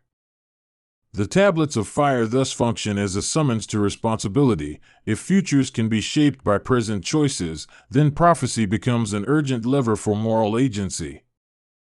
Enoch's oracles stir rather than paralyze, freeing listeners to act decisively. There are sections of the epistle that feel like careful diplomacy, as if Enoch writes with an awareness of how fragile communities can be. He crafts language to persuade rather than coerce, reminding leaders that authority must be earned through humility and service. The tablets thus instruct rulers and influencers in the arts of governance that love both truth and mercy, balancing firmness with tenderness. The result is a political ethic that seeks the flourishing of all under fair law. Even the aesthetics of the tablets matter. Enoch's images celebrate beauty as a moral category. The epistle praises artistic acts that uplift the soul and warn against art that glorifies cruelty or self-aggrandizement. Beauty, in this moral calculus, is not escapism but a guidepost toward the good. It shapes desire and models a world ordered by harmony. The righteous are therefore invited to cultivate spaces of beauty that reflect the justice they seek. The narrative returns often to the notion of accountability across time, an intergenerational ledger in which deeds are entered and remembered. The tablets of fire make memory an ethical instrument, keeping both wounds and honors alive in ways that can be redressed or celebrated. Enoch's teachings urge a responsible stewardship of memory so that history does not become a weapon of revenge but a tool of honest reckoning. This careful remembering works to repair communities over time. One of the most compelling lessons of the epistle is the insistence that small acts of virtue accumulate into durable moral structures. The tablets do not grandstand about dramatic conversion, they celebrate the slow accumulation of faithfulness. Enoch's pedagogy values consistency. 1,000 small acts of justice reshape neighborhoods, change markets, and alter destinies. The listener is encouraged to see the moral life as a long patience rather than a string of heroic moments. Skepticism and critique are not ignored. The epistle receives those who doubt with rigorous respect, inviting them into a discipline of testing and practice. Enoch seems to believe that doubt can be a healthy stage in moral formation, a tempering fire that refines belief into trustworthy commitment. The tablets therefore offer a space for questioners, urging them to try the practices, see the effects, and decide based on lived experience rather than unchecked assumption. In its final reaches, the epistle becomes both intimate counsel and civic manifesto, knitting private virtues into public policies and personal habits into political reform. Enoch's tablets form a blueprint for communities that wish to endure with justice and compassion, not by sheer will but by the slow and steady mooring of their practices. To hear this document is to be invited into a lifelong work, to preserve what matters and to remake what has gone wrong with patient, creative fidelity. Throughout the text, imagery of fire continues to guide, its heat a metaphor for both trial and illumination. The tablets of fire do not consume indiscriminately, they reveal and refine. If the righteous accept their glow, they are transformed into people whose lives carry a luminous pattern, clearer speech, more generous hands, and steadier courage in the face of despair. The closing movements of the epistle feel less like an ending and more like a recentering. Enoch does not withdraw from the scene but plants a marker for the ongoing work of living by the tablets. The story he tells is circular rather than terminal. Each generation receives the tablets, interprets them, and then passes them on, altered by time but faithful in aim. This cyclical view invites listeners to see themselves as part of a chain, tasked with keeping the fire alive. If you carry this story with you beyond the hearing, you take with it a sense that moral instruction is at once precise and mysterious, practical and transcendent. Enoch's tablets of fire and the Epistle of the righteous are not simply relics of a vanished age, but ongoing challenges to anyone who would live deliberately. The invitation is clear: to enter into a practice of living that honors obligations without losing mercy, that prizes humility without surrendering conviction, and that keeps the fire of justice bright through the long night. Listen as a voice crosses the arid plain of memory and speaks about a time when heaven and earth seemed to bend toward one another, when the ordinary boundaries that hold worlds apart trembled and broke. In that telling, a handful of beings, called Watchers, took it upon themselves to know and to change what was not theirs to change. They descended with curiosity and hunger, bright in the way of stars and reckless in the way of men, and the story of their descent becomes the first breach in a world already fragile. The air itself seems to hold its breath when the narrative turns to the quiet moment before disaster becomes visible, and you can almost imagine the hush of the watching earth as choices were made. Enoch walks across that hush, step by step, a bridge between the human and the cosmic.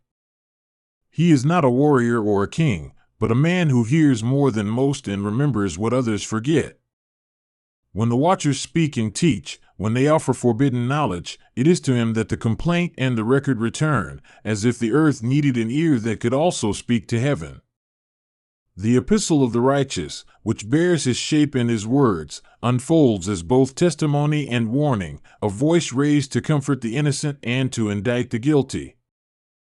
The Watchers were not monstrous at first. They were called to look and to guard. Their name suggests vigilance, a masculine watchfulness assigned to oversee and to learn. But vigilance without restraint can twist into hunger, and what begins as an honorable curiosity turned to transgression when they crossed the luminous threshold between observer and participant. They took wives from among the daughters of men, and their unions birthed giants, beings whose bodies filled the earth and whose appetites emptied it. Names in this story sit like stones in a river: Semyaza, Azazel, and others who agreed together to descend and to stay.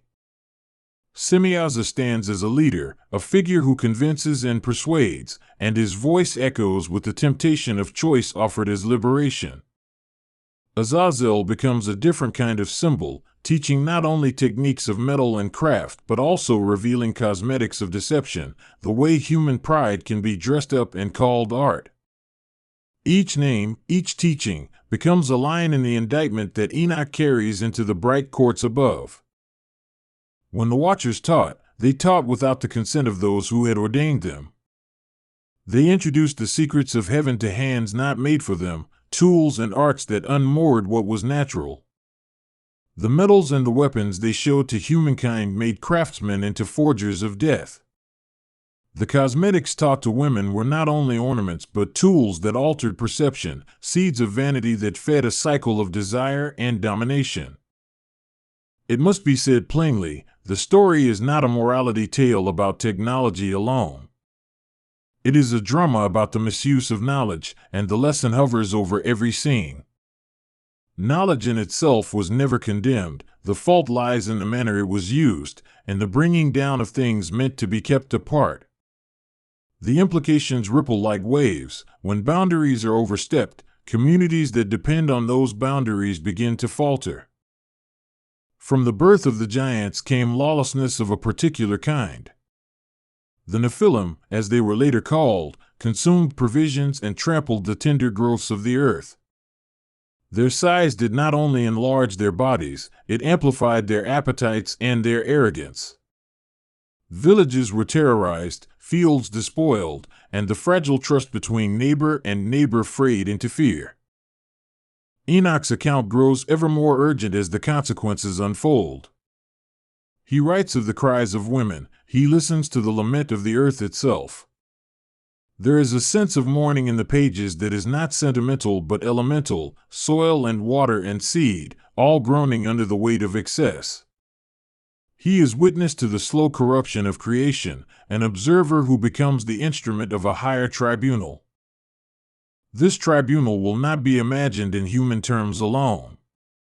Enoch turns his face upward and narrates a courtroom in the heights, where angels and the Most High convene to pass judgment on the deed of the watchers. The scene is juridical yet cosmic. The record is kept on tablets of heaven, and the charges are read aloud with unambiguous clarity.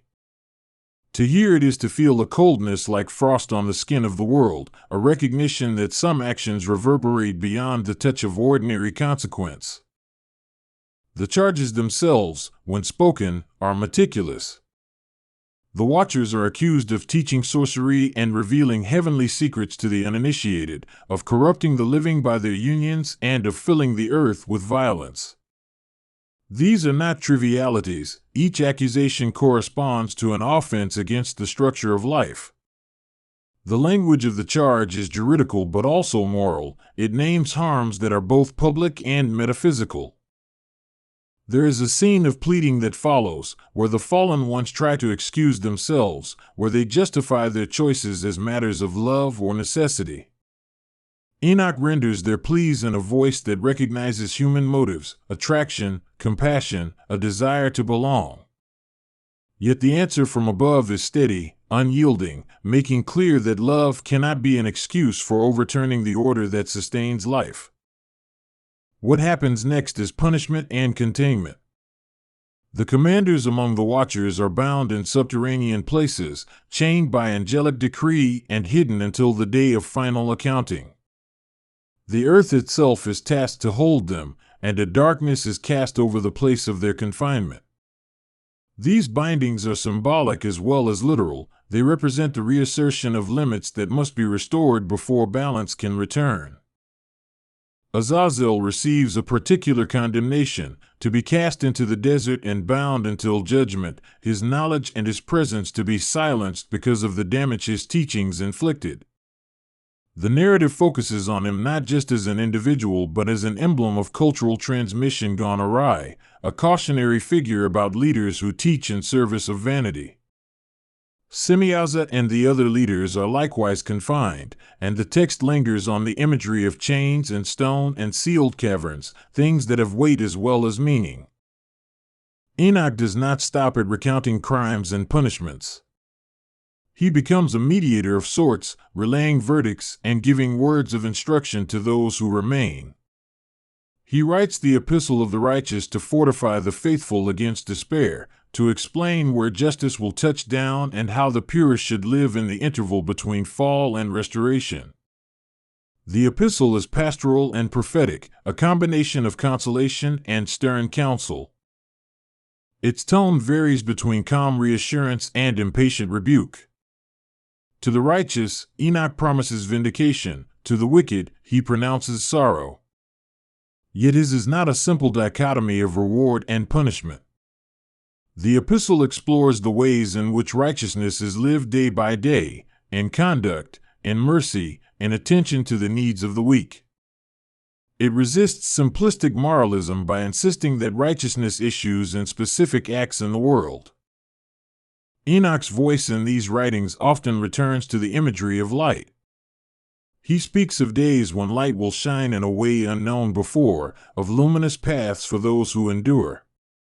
This light is not merely metaphoric, it is described as a certainty of future rightness, a time when all wrongs will be known and weighed. The promise acts as a counterweight to the darkness that had descended under the rule of the giants. The epistle also explores the theme of time. Enoch pays attention to seasons and epochs as if they were breaths in the lungs of the world. There is a timetable for judgment, a sequence that moves from immediate containment of wrongdoers to a final reckoning where the record of each life will be opened. For those listening, the effect is to situate present suffering within a larger arc, to make endurance intelligible. As the narrative unfolds further, Enoch recounts the cry of the mountains and the testimony of the trees, as if the whole created order could be called upon to witness the crimes. He listens to the rivers, which carry both sustenance and witness, and he knows the stars do not simply watch but remember. Such imagery deepens the sense that the whole cosmos cares about justice. It is a moral geography where land and water and sky are participants. The flood, which many recall as a separate tale, is woven into this same fabric as consequence and cure. Here it is presented not as arbitrary wrath, but as cleansing action that removes the tangible results of corruption. Rain falls in torrents, vast and unavoidable, and the old architecture of sin is dissolved beneath it. Yet the flood also reveals the tenderness of survival. There is care enough for a remnant, people and seeds both protected and chosen for a future that must be rebuilt. The epistle addresses the survivors with specific counsel. Enoch counsels them to hold fast to memory, to teach their children the story as an armor, not a curse. He instructs on the stewardship of the earth, on the ways in which tending to the soil and to neighbors is itself a form of liturgy. The surviving communities are called to reorder life according to justice, to make what the watchers broke into a ground for new fidelity. In many moments, the language of prophecy becomes intensely personal. Enoch predicts the emergence of leaders and false prophets, of seasons of persecution and of secret consolations. He writes about trials in ways that sound like interviews with future griefs, naming the precise temptations that will come to those who are called righteous. This foreknowledge provides a pattern: temptation, failure, repentance, restoration, and ultimately vindication.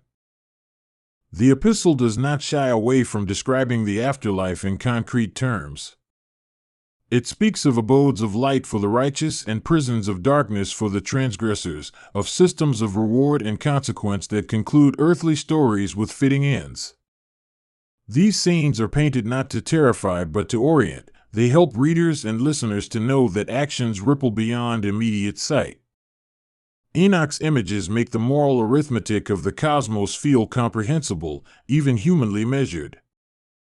Yet the narrative returns again and again to the idea of mediation. Enoch is a mediator between pronouncement and practice, a writer whose letter instructs how to comport oneself in the face of cosmic judgment. His role echoes ancient figures who stand between law and people, priests who hold up the rubric of right action so communities can measure themselves. The epistle thus functions as catechesis, theology made practical in the form of counsel and exhortation. Enoch's path into the heavens is staggered with encounters that read like a guidebook of the cosmos. He passes through 7 heavens, each layer revealing different orders and functions. In each layer he listens and learns, and the things he records are at once astronomical and moral. The heavens are described not as abstract spaces but as populated regions with bureaucracies and dynamics, places where counsel is given, judgments are issued, and fate is shaped. Those heavenly courts do not operate like earthly courts, yet they share a sense of deliberation and witness. There is debate, there is the weighing of testimony, and there is a fidelity to the book in which all deeds are entered. Enoch records the existence of tablets that never lie, writings that keep the precise account of human words and deeds. The notion of a celestial ledger comforts the faithful who long for fairness and unnerves those who rely on secrecy. The theme of secret knowledge recurs as a temptation that can be either noble or ruinous. Some secrets conduce to healing and art, others to domination and chaos. Enoch paints these distinctions with care, refusing to demonize knowledge itself while insisting on the responsibility that accompanies any revelation. It is a meditation on ethics: to whom does knowledge belong, and what does one owe when given what can alter the fate of many? Among the teachings of the Watchers that Enoch describes are skills that render human life more efficient and more dangerous, metalworking that allowed swords and armor, metallurgy that unveiled weaponry and craft, enchantments that altered appearance and persuasion.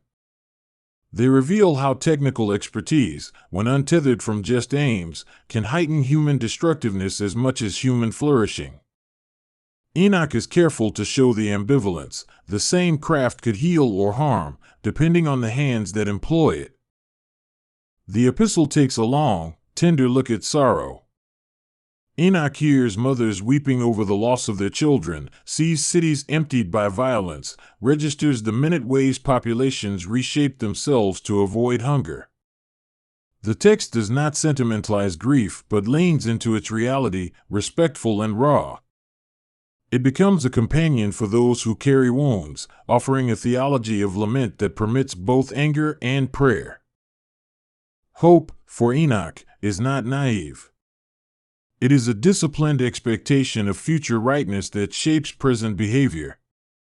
He urges the faithful to act as if the final judgment were already in effect, to compact their days around deeds that will be recognized when the cosmic ledger is opened. This ethic of anticipation alters daily choice. What one does in secret becomes practice for a future public reckoning. There are also passages where the narrative becomes lyrical about creation itself.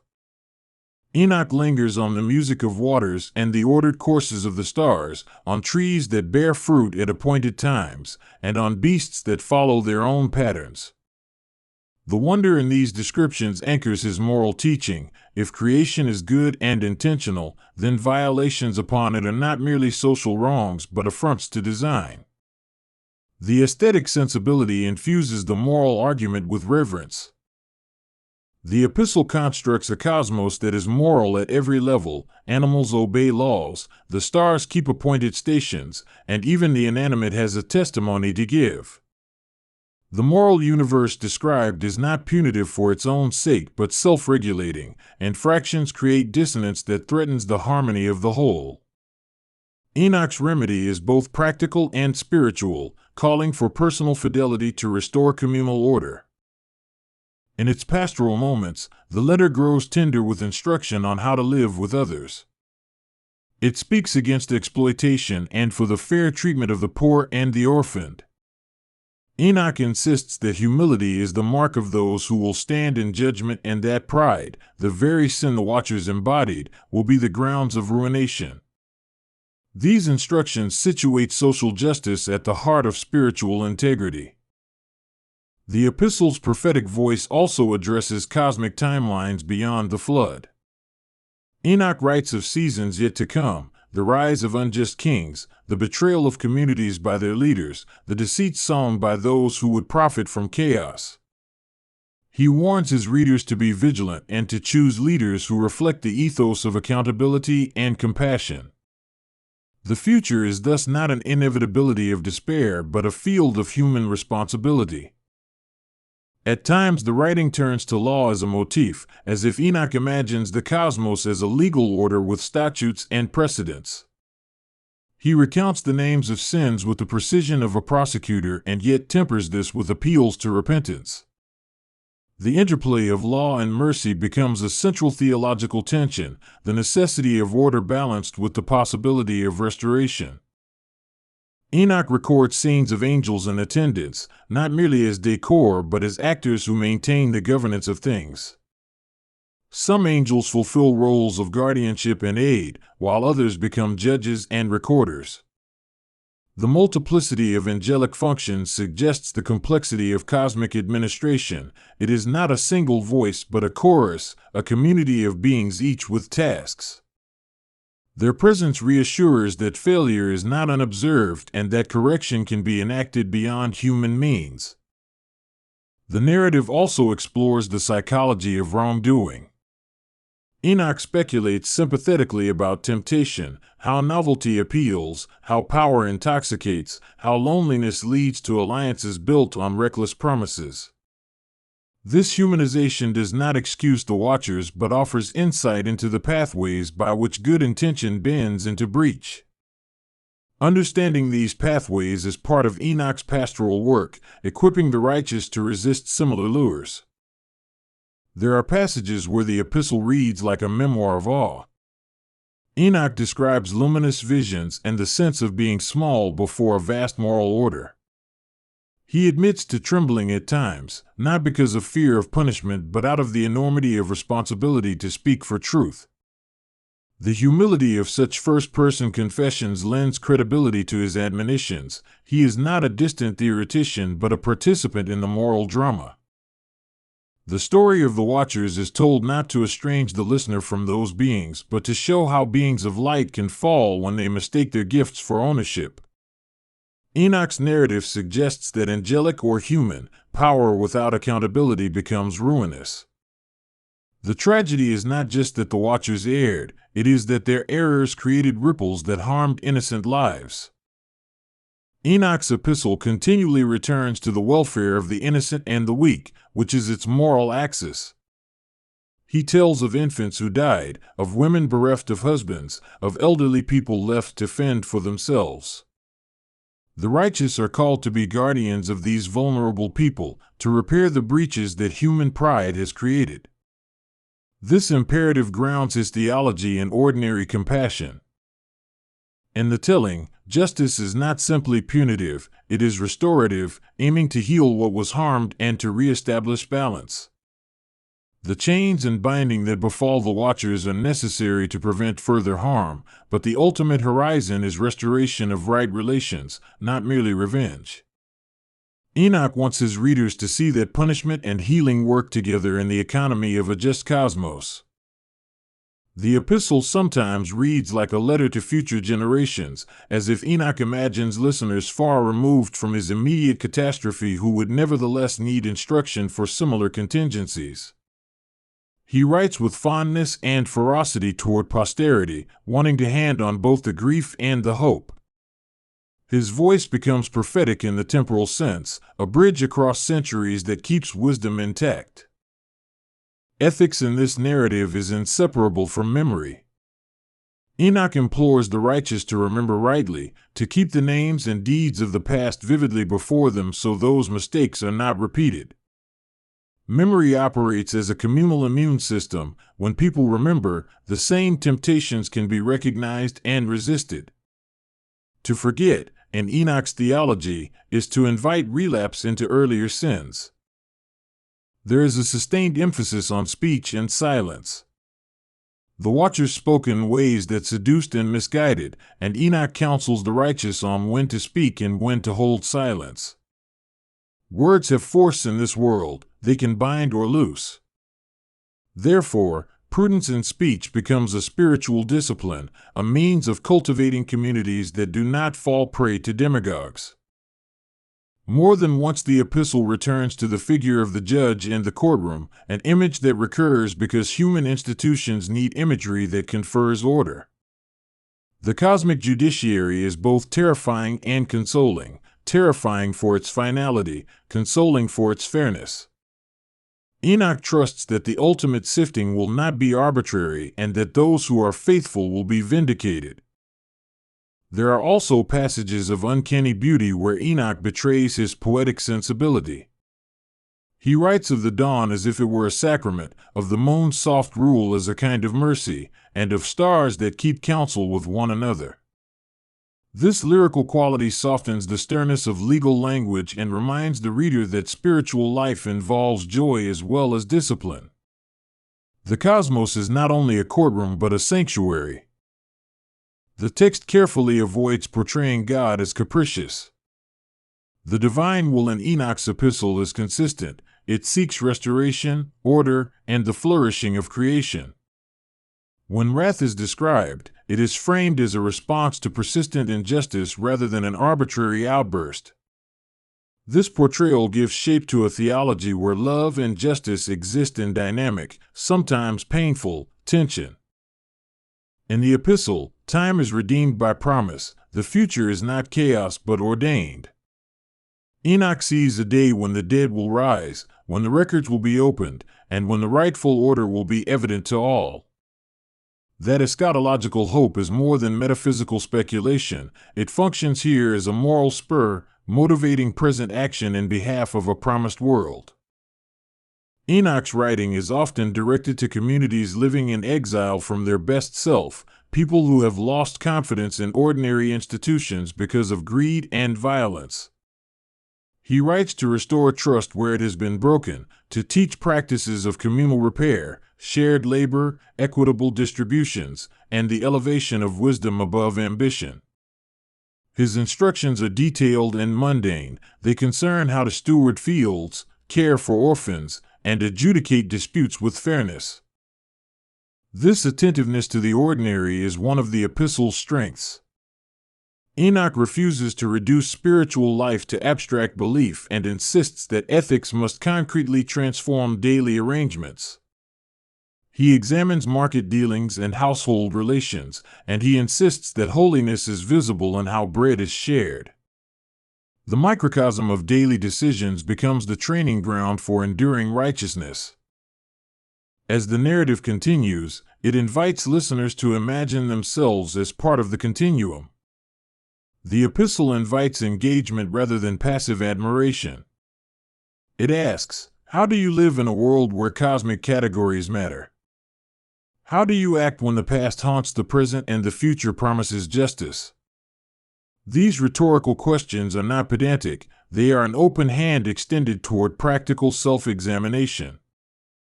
There are, too, vivid scenes of heavenly instruments, harps, scrolls, and scroll cases, symbols of remembrance and order.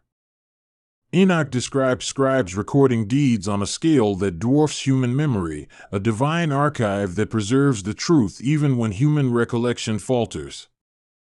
The imagery emphasizes that injustice cannot remain hidden forever. There will be a day when everything is known and accounted for. Often the epistle returns to the motif of ascent and descent. The watchers descended and were punished. Enoch ascends to receive revelation and descends to deliver it. These motions shape the moral architecture of the text. Ascent corresponds to seeing, descent to responsibility, and the two together create a cycle that binds revelation to ethics. Enoch embodies this cycle. He sees and therefore must act.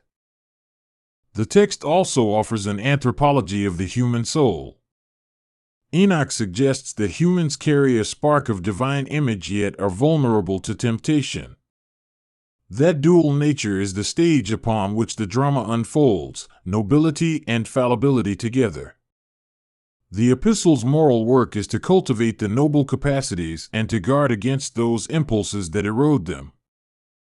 At times, the narrative addresses sin with surgical clarity, naming specific acts that corrupt communities, lying, taking bribes, oppressing the poor, and failing to provide for the widow and orphan. But rather than resorting to mere denunciation, Enoch insists on repair and restitution. The righteousness he prescribes is pragmatic. It is sorrow turned into action. This emphasis on restitution is part of a broader economy in which wrongdoing demands repair not only because of law but because of relationship. Enoch recognizes that the fabric of community is woven of trust and that reparations help to mend that fabric. Thus, atonement is relational rather than merely doctrinal. It restores broken webs of human fellowship. The pastoral tone often surfaces in private exhortations to prayer and fasting. Enoch counsels the righteous to cultivate spiritual disciplines that shape the heart toward compassion and endurance.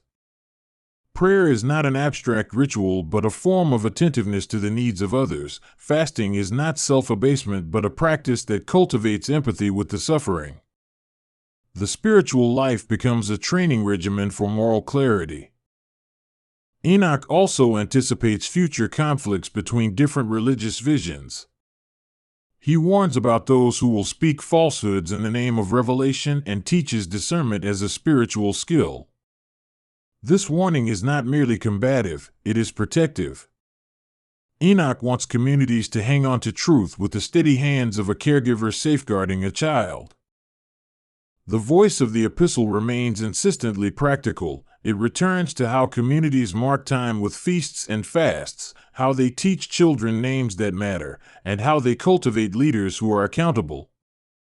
Ritual is not presented as empty ceremony but as an incarnational way to embody values. The religious life, in Enoch's telling, is inseparable from civic responsibility. There is an undercurrent of hope about justice for the oppressed that sustains much of the letter. Enoch promises that those who have suffered under the tyranny of giants and corrupt leaders will not be forgotten. He speaks of scales that will one day balance and of reconstructions that will heal. This hope functions as a pole that holds up the community's courage in times of tribulation. Throughout, Enoch is attentive to the small and the large. He writes of seeds and of stars, of village markets and of cosmic courts. This breadth gives the epistle a rare quality. It refuses to compartmentalize life into sacred and secular, but insists they belong together. The moral vision is thus expansive, offering a theology that touches every part of daily existence. As the narrative nears its concluding arc, it speaks insistently about endurance. The righteous are called to perseverance, not to the brittle patience of passivity, but to the active persistence of service. Endurance becomes a virtue because it sustains the labor of repair across decades and generations. Enoch's counsel is essentially vocational. Do not be distracted from the work of tending the world. The epistle concludes with a final promise that folds back into the tale of the watchers. Those who have fallen will be judged thoroughly, and those who endured will be vindicated fully. The closing words are not merely apocalyptic fanfare, but a sober assurance that justice will be done and that the created order will be restored. This assurance gives meaning to every injunction and every lament voiced earlier in the text. If you are listening now, perhaps in the flow of daily life, the story invites you to carry its images as moral instruments. The Watcher's fall becomes more than antiquarian lore, it becomes a mirror for present temptations. The Epistle of the Righteous is less a relic than a manual for attentive living, a call to protect the vulnerable, to steward knowledge responsibly, and to remember that every action contributes to the world's harmony. Imagine living in a community shaped by Enoch's counsel, fields cared for by cooperative hands, leaders chosen for wisdom rather than cunning, elders recounting the story of the fall as both grief and instruction. The air would hold a different kind of stillness, not the numb hush of fear, but the attentive quiet of people who know their actions matter.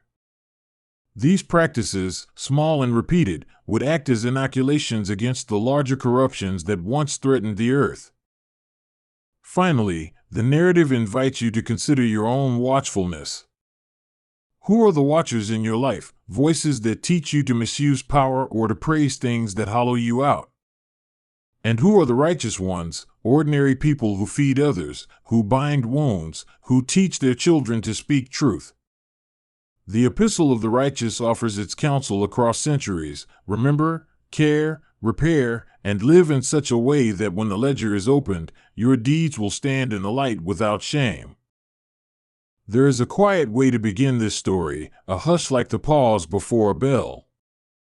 Imagine a man who walks out of the common world and into a vision, not because he seeks escape, but because the world itself becomes a doorway. His name is Enoch, and the place he enters is not a land but a covenant of light, a promise that bends time and speech into a single testimony. Listening to him is like listening to a river describe its own path, soft at first, then inexorable and sure. Enoch's testimony unfolds as if told by someone who has seen both the clockwork of the heavens and the small, trembling habits of human beings. He speaks to a handful, to a generation, and to those yet unborn. His tone is both intimate and judicial, a blend of fatherly counsel and prophetic charge. What he leaves behind, known in later traditions as the Epistle of the Righteous, threads moral urgency into celestial revelation. The covenant of light that Enoch proclaims is offered in the language of selection and responsibility. To be chosen is not to be exempt from sorrow or labor, but to be entrusted with a luminous duty. Candidates for that trust are taught to live attentively, to measure actions by a standard that reflects the order seen in the skies. Every small decision, in his view, participates in the wider architecture of justice and mercy. Enoch introduces this covenant through scenes of instruction and witness. He describes steps taken across thresholds of understanding, of punishment, and of mercy. Angels accompany him as interpreters rather than tyrants. They explain the machinery of fate without removing human agency. Enoch learns to speak of law in terms that feel like warmth and also like a sword. A covenant heals when kept but chastens when broken. There is an early image Enoch returns to, a lamp hung up in a dark house. The lamp is not spectacle but guide. It does not force people to gather around it. Instead, its light reveals paths. In his testament, that lamp becomes the emblem of knowledge that is alive, not dead doctrine. The chosen are those who tend the lamp and carry its small radiance into rooms where fear has grown thick. Transitioning from metaphor to mandate, Enoch insists the covenant has ethical contours. The chosen are to practice justice in the market and kindness in the home. There is a discipline to speech. Jokes and complaints are not trivial, for words shape the soul. The Epistle teaches that speech can contaminate a people as surely as disease can a body, and that stewards of the light must guard their tongues as if keeping a key. Enoch's document pulses with urgency because he beholds an impending judgment that is both public and personal. He narrates scenes of the heavens opening and of trials measured out in proportional justice. Yet his judgment is not merely punitive, it is corrective, a reordering rather than annihilation. The covenant of light sets a path back to wholeness by naming the fractures that must be healed. He paints the cosmos in terms of relational architecture. Stars and seasons are not mere backdrop but participants in a moral economy. Their courses serve as exemplars of steadiness and measure. In describing them, Enoch seeks to make the invisible visible, to show how human fidelity can echo cosmic rhythm and how human corruption can disturb it. The narrative moves naturally from cosmic imagery to the company of watchers, beings who once crossed their bounds. These watchers are not monsters in a simple sense, but cautionary figures. They reveal the peril of desire untethered to wisdom. Enoch's recounting of their fall is precise and mournful, as if he has watched a tower crumble because its builders sank into vanity. From the fall of the watchers, Enoch draws practical lessons for the chosen community. Temptations are not abstract, they come in seductive tutorials and promises of quick esteem. Enoch warns that barter with pride or illicit knowledge fractures the covenant of care. Thus the epistle calls for vigilance in the face of acclaim, lest fame become a substitute for fidelity. Enoch's voice softens when he speaks of children and the weak.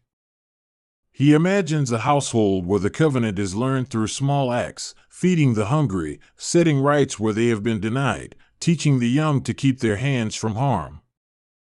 His tenderness is not sentimental, it is strategic, because the future of the covenant depends on ordinary, repeated kindness. He frames piety as practical and communal rather than solitary and sensational. Throughout the Testament, the covenant of light is both an internal law and a social contract. Enoch shows how inward transformation reshapes public life. Seeds of honesty planted in private dealings bloom as trust among neighbors. The community he envisions is one where sacrament and justice are braided, where rights without righteousness become hollow gestures. Enoch's discourse is saturated with images of pathways and gates, thresholds and guardians. These images help him translate celestial mechanics into ethical demands. He likens patience to gatekeeping and repentance to retracing one's steps at dawn. In this way, his language anchors the extraordinary in everyday practice, making lofty ideas usable for daily living. Interwoven with advice are stories of deliverance, moments when the covenant clothes a person in protection. Enoch recounts cases where fear is lifted, debts forgiven, and courts rendered righteous. These narrations are not miracles presented as spectacles, they are outcomes of right action. The covenant, when honored, recalibrates life to match the intention of the light, to repair what was broken and to shelter the vulnerable. In the middle passages, Enoch turns to prophecy, predicting cycles of rise and decline. Yet his prophecies are tempered by invitations. Real change is possible because the covenant can be renewed. He traces epochs like changes of weather, and he urges preparedness rather than panic. For Enoch, seeing the end is not an end in itself, seeing is a summons to growth. He often pauses to address the conscience of listeners directly. Choose, he seems to say, between quick pleasure and lasting peace. This directness gives the epistle a rhetorical pace that alternates between gentle reasoning and pointed exhortation. You can feel the text balancing compassion with discipline, as a teacher might when guiding an anxious pupil toward steadiness. A striking theme in Enoch's testament is communal memory. He cherishes stories as repositories of covenantal truth. Recounted dynasties and ancestral examples function as both warning and encouragement. To remember rightly, he insists, is to carry the covenant forward. Forgetting is the first step toward betrayal. Enoch's cosmology introduces angels who preserve the covenantal record. These watchers are not merely observers but curators of the moral ledger. They collect testimonies of actions and motives and present them when judgment is called. It is an image that underscores accountability without invoking voyeuristic fear. The world has keepers who attend to the fidelity of human souls. The covenant of light also embraces a kind of jurisprudence, a careful weighing of acts and their consequences. Enoch imagines a courtroom of the heavens where mercy and justice converse. This duality reassures the devoted that justice is not the opposite of compassion, but its necessary framework. Laws serve to clarify love rather than replace it. A recurring device in his voice is the contrast between the visible and the invisible. He insists that what we see with our eyes is often a shadow of a deeper reality. Our moral choices are the hidden scaffolding that sustains social life. The covenant of light invites listeners to orient toward that deeper reality so their acts align with it, even when appearances tempt them otherwise. Enoch's language frequently returns to the motif of light as knowledge and presence. Light exposes, and it warms. Both functions are moral. When Enoch speaks of light touching a life, he means illumination that dispels deceit and warmth that fosters courage. The covenantal metaphor insists that true knowledge is not accumulation of facts but the adoption of luminous moral sight. He recounts scenes in which the righteous are tried by deprivation, not merely by external threat. Fasts, exiles, and tests of faith are described as necessary purgations. These hardships refine character and reveal whether one cherishes the covenant for its comforts or for its truth. Enoch never glamorizes suffering, but he refuses to waste it. Trials, properly borne, become proof of fidelity. There is a notable pastoral strain in his instructions. He speaks as one who tends to a flock, correcting without crushing and urging without coarseness. Enoch's treatment of the weak, the erring, and the fearful is methodical. He prescribes counsel, reparation, and reintegration. The covenant seeks restoration rather than exclusion, provided that those restored accept its demands.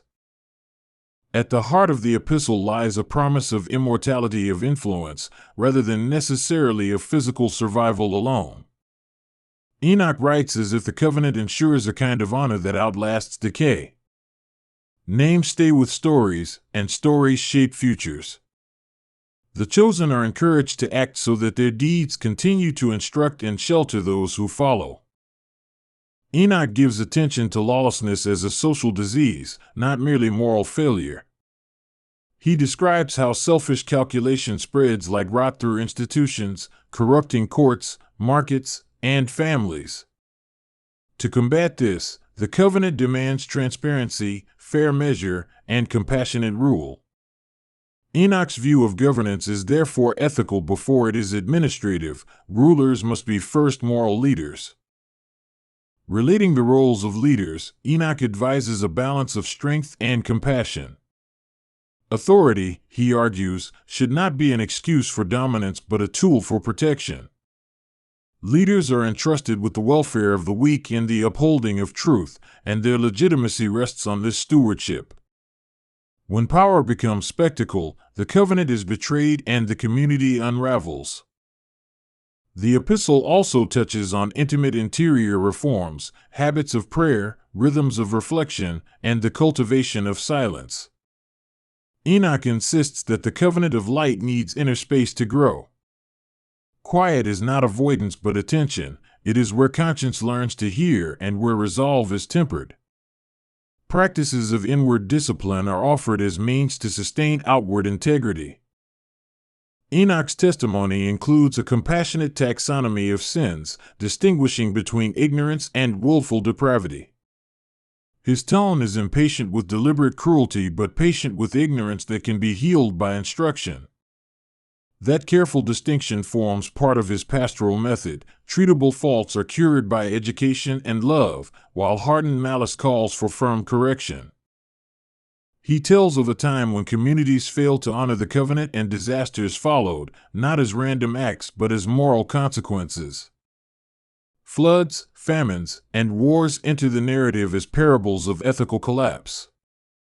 They serve as a lesson that nature, society, and human conscience are entwined. Neglecting one strand strains the whole web.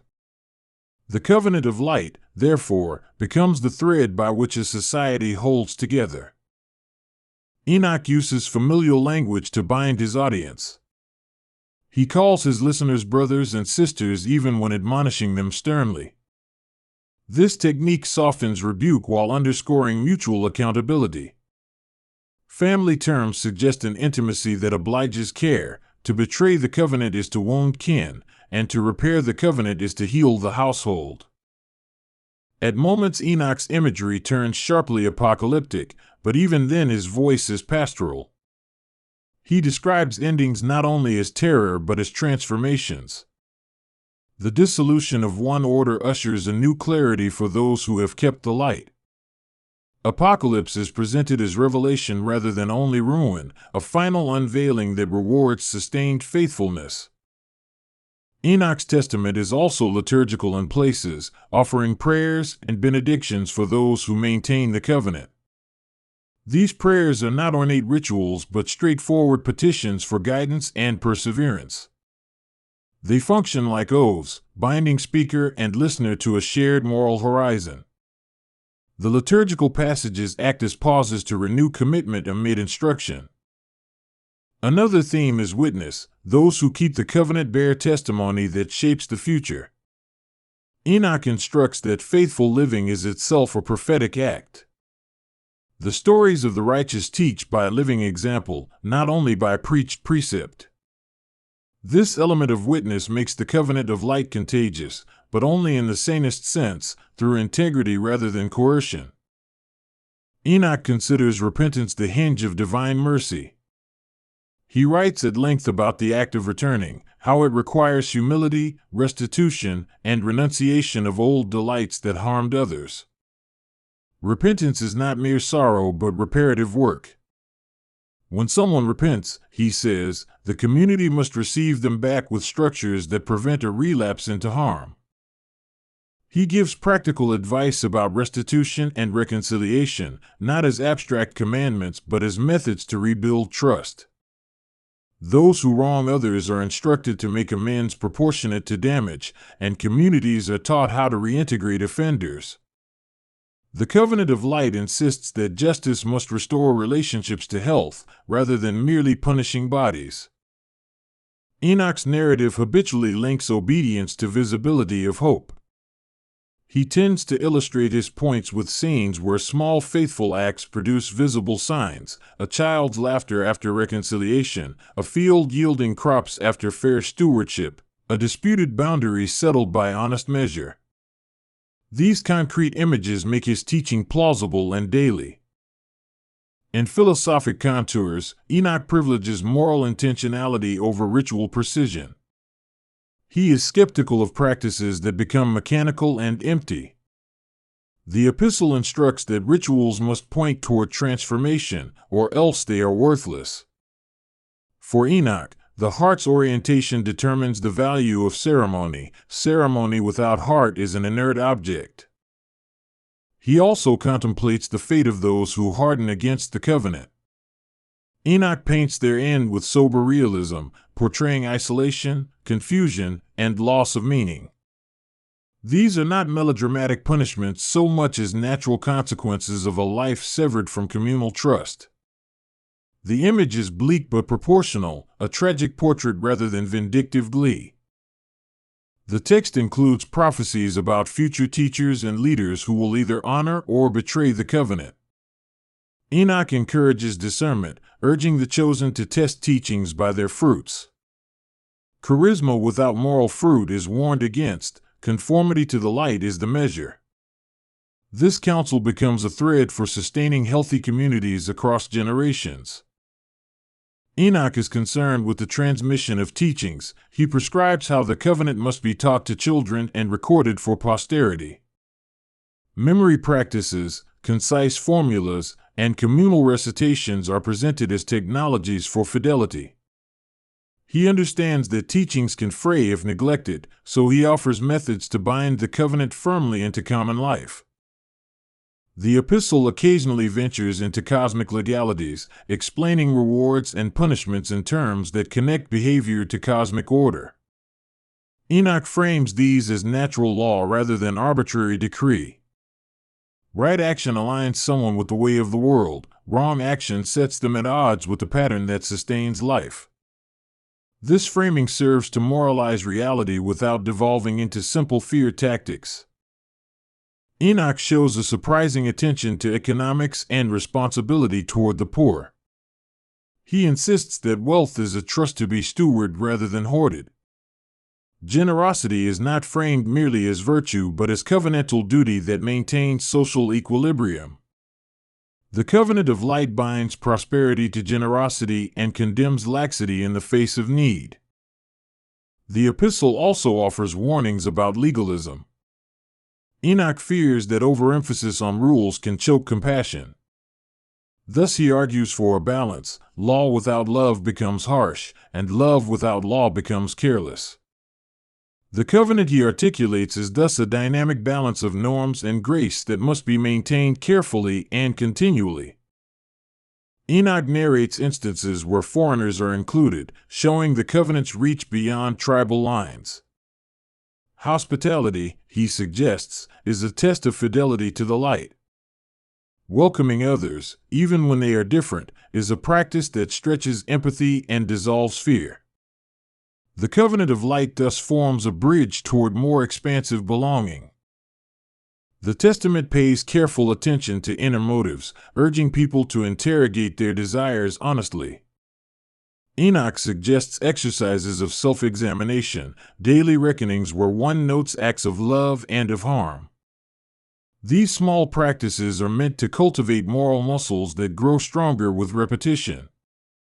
He imagines conscience as a garden that needs steady tending. There is a strain of hope that runs like a river beneath Enoch's warnings. The future can be mended. This hope is not ungrounded optimism but a robust expectation rooted in covenantal promises. Enoch insists that if the chosen persist in the light, their descendants will inherit a cleaner world. It is a hope with practical scaffolding, education, fair law, and shared ritual. Enoch's language often returns to the theme of companions who will stand with the faithful at the last day. These companions are not merely angels but the community of the righteous. Their solidarity is portrayed as both protection and testimony. In standing together they render their covenant evident. Alone, the test is far harder. The epistle addresses grief with a tenderness unusual for its age. Enoch acknowledges pain as a teacher, not merely a curse. He recognizes the messy human experience of loss and offers rituals for mourning and remembering.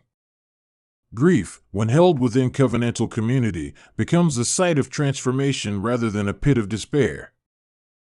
Enoch ends many of his pericopes with benedictory images: bread shared, doors opened, fields replanted. These images provide the listener with tangible end notes that translate cosmic promises into earthly scenes. The covenant is thus never abstract, it is enacted around tables and in the mending of fences. That practical orientation keeps the narrative grounded. He also addresses the fear of death with philosophical lucidity. Enoch neither trivializes mortality nor clings to it. He frames death as a passage that reveals the truth of a life lived in light. The covenant's promise extends beyond the grave in the sense that the good one has done continues to shape the living. Acts of love endure as moral legacies. Across the epistle runs a call to education as moral defense. Enoch wants the chosen to be taught how to read signs, interpret dreams, and recognize manipulative speech. Education is described as armor and compass, helping communities navigate storms. The aim is not cleverness but wisdom, the skill of aligning judgment with the light. He sometimes addresses rulers directly, offering counsel on policy and law that is fundamentally ethical. He persuades them that stable rule grows from justice, measured taxation, and care for the vulnerable. The covenant of light provides a blueprint for governance that prizes the commonweal over short-term power. Rulers who follow it preserve the fabric of society. Enoch's testament is also attentive to art and speech. He values truthful song and lament, and he condemns songs that flatter the corrupt. Art is a form of remembering and a vehicle of moral formation. When beauty imitates goodness, it teaches. When it masks cruelty, it deceives. Thus art, like law, has moral responsibility. As his work moves toward conclusion, Enoch reiterates themes as if polishing a jewel's facets. He returns to light, to guardianship, to the urgency of small acts. The repetition is not redundancy but catechesis. It secures the covenant in memory and will. Like a teacher repeating a crucial lesson, he ensures the main points are embodied before the hearing fades. Enoch closes with a simple covenantal formula that summons the listener to an ongoing practice. It is both invitation and command: keep the lamp, tend the poor, speak truth, repair harm, and love as you have been loved. The finality of his words is not end but entrustment, passing the torch across restless generations. The covenant of light thus remains a living vow, renewing itself in each act of fidelity. There are stories that seem to arrive already ancient, as if they remember the shape of the world before we did. The tale of Enoch sits in that company, a figure who walked with God and was no more, a man who ascended into the mystery and left behind words that continued to move through generations. The Epistle of the Righteous is one of those words, an eternal letter folded into the scriptures of longing and of judgment, a message that travels like a river through sedimentary layers of faith and fear. Listening to it, even now, feels like reading a sealed map whose lines rearrange themselves to show the contour of our own lives. To understand the epistle, we must begin with Enoch himself, not as a static monument but as a living voice. He is introduced briefly in genealogies and then disappears in a single arresting sentence: he walked with God, then he was no longer here. That absence became presence, a kind of afterlife of influence where sayings and visions proliferated under his name. The epistle attributed to him holds this paradox: written by someone taken from the world, it continues to instruct the world as if the writer were still present. The epistle's form is simple yet profound, a letter written to the righteous and to those who fear the judgment. It reads like a father speaking late into the night, making clear the line between what endures and what dissolves. Yet as a document it also functions like a mirror, urging readers to examine how their own lives measure up against eternity. The tone is at once stern and tender, a voice that warns not out of hatred but out of a fierce desire for the survival of what is good. Its language is wrapped in images of light and darkness, of paths and courts, of books and names being called. Enoch's letter insists on the permanence of names written in heaven and the transient nature of wealth and power. In doing so, it creates a cosmology where ethics and ontology are intertwined. To be righteous is to secure one's place in a structure that is both legal and cosmic. The conviction that moral life has metaphysical consequences gives the epistle its urgency. Over centuries, scholars and faithful readers have tried to fix the epistle into a neat timeline, to pin its authorship and date like a specimen under glass. Yet that kind of certainty proves elusive. Fragments of the letter appear in different collections and manuscript traditions, from the Dead Sea Scrolls to later Christian codices, with variations that reveal a living text adapting to new circumstances. Each variant is a witness to the epistle's power to be refashioned by communities that needed its counsel. The epistle's early readers encountered it in times of social strain and religious upheaval. For a community aware of cosmic watchers and angelic accusations, the letter offered reassurance and a legal defense. Enoch's voice promised that the righteous would not be forgotten, that their deeds were recorded in a ledger beyond corrupt judges. That promise carried not only consolation but a call to steadfastness, a demand that the faithful remain unshaken by the surrounding rot. Language in the epistle often moves in double registers. Ordinary ethical injunctions are also cosmic decrees. To feed the hungry, for example, is not merely charity but a defense of a universal order. The epistle transforms ordinary virtues into participation in divine governance, so that small acts become contributions to the stability of heaven itself. Listening to this now, one hears the amplification that religion can provide, where small human gestures are answered in celestial chambers.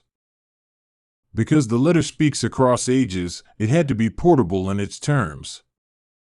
It uses narrative shortcuts, brief parables, lists of names, mentions of prior judgment scenes, to establish authority without exhaustive argument.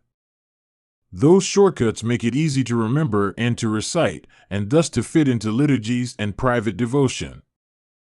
Its mimetic power explains why fragments traveled widely and why, in many settings, scribes treated it as an authentic relic of Enoch's hand.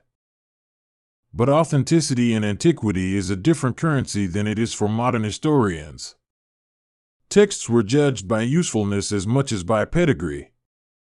The Epistle of the Righteous carried the weight of theological usefulness. It articulated a framework where justice could be believed without immediate evidence. That usefulness encouraged communities to preserve and adapt its lines, to make it speak to local enemies and to particular anxieties about the end of days. In that way, the epistle is less a fossil and more a living organ of spiritual life. Its presence among the Dead Sea Scrolls makes clear how Jewish sects of the Second Temple period found in it a theological ally.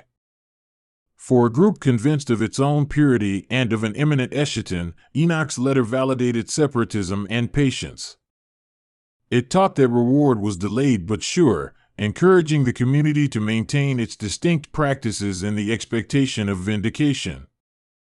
The epistle's rhythms matched the community's need for moral clarity when political fortunes were unstable. As Christian readers later encountered the epistle, they read it through the lens of Christological expectation. The letter's themes of a Son of Man and heavenly judgment resonated with Christian narratives, and Enoch's voice was sometimes taken as a precursor to salvation history.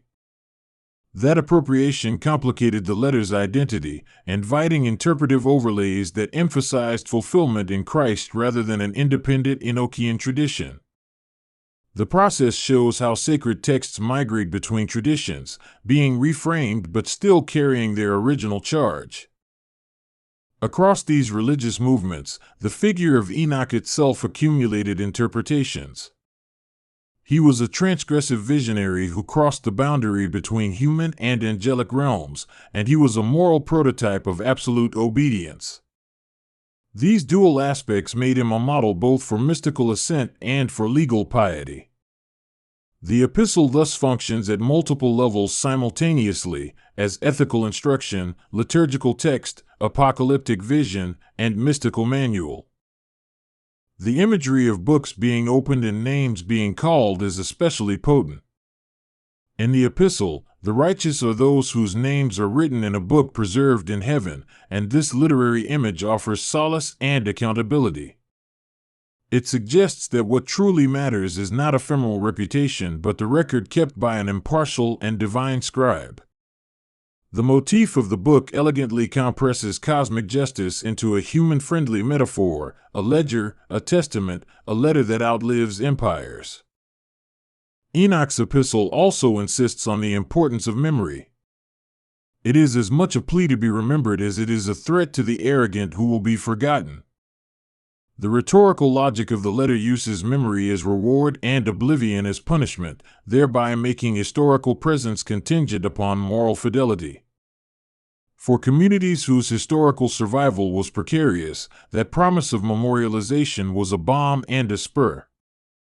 One of the epistle's recurring preoccupations is with angels, particularly the watchers who transgressed and the orders who administer punishment. Angels in the epistle are juridical agents who observe and report, who mediate between divine justice and earthly life. Their presence creates a legal cosmology where celestial bureaucrats keep files and forward cases. Imagining a cosmos run like a court gives the letter a procedural feel that reassures those who fear arbitrary violence on earth. But alongside the angelic bureaucracy is a profound yearning for mercy. Enoch does not merely enumerate infractions and penalties, he also calls for forgiveness and restoration.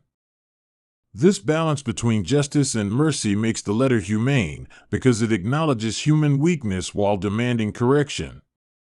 The interplay of sternness and compassion gives the epistle emotional depth and moral credibility. Its ethical teaching is concrete rather than abstract. The epistle names behaviors: feeding the hungry, protecting widows, rejecting bribes, speaking truth. This concreteness gives moral life a tangible shape that ordinary people can recognize and perform. It is the kind of moral clarity that can be rehearsed daily, integrated into the rhythm of work and family, and thus made to endure beyond theological speculation. Reading the letter aloud in a community setting creates a collective identity. When people hear the same phrases about the righteous and the judgment, they internalize a shared canon of values. The epistle performs social cohesion by chanting a moral grammar that defines insiders and outsiders. That performative effect explains why the letter was useful for sectarian movements seeking to demarcate purity boundaries. At the same time, the letter's apocalyptic vision offers hope amid suffering. Prophecy in the epistle of the righteous is not remote. It promises immediate vindication at the end of days, but also signals a present reality where the righteous walk in light. The promise of a future reversal makes current suffering part of a larger narrative arc. For listeners, such a perspective reframes hardship as temporary and morally instructive. Language in the epistle carries a liturgical warmth. Phrases meant for confession and for exhortation resound with rhythmic repetition that aids memorization. The sound of the letter becomes part of its theology. Repetition and formula create habits that, over time, shape character. The epistle thus functions as a moral technology, using rhythm and language to cultivate resilience. Because it circulates across cultures, the epistle absorbed motifs from surrounding literature. It resonates with wisdom sayings, with prophetic oracles, and with apocalyptic visions, taking elements from each and reweaving them into a coherent tapestry. That syncretic nature is not a sign of impurity but of adaptability, showing how sacred texts evolve through conversation with contemporaries. As such, the epistle becomes a palimpsest of theological voices, each layer adding nuance. One of the most compelling features of the Epistle of the Righteous is its insistence on the moral significance of speech. Words or deeds, oaths and promises have weight in the cosmic ledger. In that view, rumor and slander are not trivial infractions but offenses that affect cosmic justice. The epistle trains speakers to be aware of the force of their utterances, elevating ordinary conversations into ethically significant acts. Where the epistle speaks of judgment, it often does so with courtroom metaphors, seats, judges, accusers, and witnesses. That metaphorical world reflects lived experience in societies where legal disputes shape daily life. By translating divine justice into legal terms, the epistle makes the ineffable seem administrable, accessible to those who have experienced courts and covenants. This translation helps listeners imagine themselves as petitioners before a compassionate yet exacting judge. There is also a pastoral strain to the letter. It addresses the anxieties of the vulnerable and instructs leaders on how to care for their flock. Enoch's tone when addressing the faint-hearted is consoling and instructive, like a counselor who knows both the law and the heart. The pastoral voice softens the harsher aspects of apocalyptic rhetoric, ensuring that the epistle does not become merely a catalogue of doom. Imagining the physical act of writing helps anchor the epistle's authority. Picture Enoch, pen in hand or stylus on wax, composing instructions for descendants he will not see. The image of writing from exile or from the heavens adds to the letter's poignancy. It is as if the world itself needed a permanent testament against forgetfulness. That act of inscription makes the epistle an anchor in a world of shifting loyalties and fortunes. The epistle's cosmic architecture is not static. It anticipates a future reordering where the righteous occupy positions of honor. Yet that future is contingent upon present conduct, creating a moral calculus where decisions matter. The letter thus serves as a motivational system that ties everyday moral choices to cosmic outcomes. For a listener in the middle of a difficult life, such linkage can translate everyday virtue into existential courage. Historians debate the epistle's provenance, and modern scholarship adds layers of context that enrich our understanding. Philological work teases out ancient variants, while literary analysis reveals trope and technique. Yet scholarly debates rarely diminish the text's spiritual force for those who encounter it devotionally. The epistle remains both a subject of academic inquiry and a living document within spiritual practice. Part of the epistle's endurance comes from its openness to reinterpretation. Whether read in the synagogue, the desert, or the early church, its lines were adapted to address current crises. That plasticity allowed it to speak to multiple audiences without losing its core message, that the righteous are known to God and that justice will finally prevail. The letter's elasticity is therefore its survival strategy. The image of Enoch ascending and being transformed provides a narrative hook for mystics seeking union with the divine. Enoch's journey becomes a blueprint for spiritual ascent, a map that invites imitation through prayer and contemplation. The epistle, in turn, supplies the ethical framework necessary for such ascent, insisting that vision without virtue is perilous. Mystical experience is thus anchored to moral transformation, avoiding a spirituality divorced from concrete action. Enoch's ascension also raises questions about human limitation and divine grace. To what extent do visions authorize behavior, and how should communities interpret striking claims of revelation? The epistle offers an implicit answer: revelation is authentic only when it produces righteousness. Prophetic authority is judged by its fruit, and the epistle demands accountability for those who claim heavenly access. That testing prevents spiritual gullibility while maintaining openness to the extraordinary.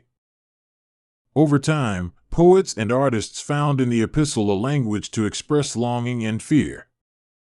Its cosmic courts and celestial books became metaphors for memory and justice in visual and poetic art. The imagery of light and pilgrimage informed church architecture and devotional paintings, while its legal metaphors shaped sermons and moral treatises.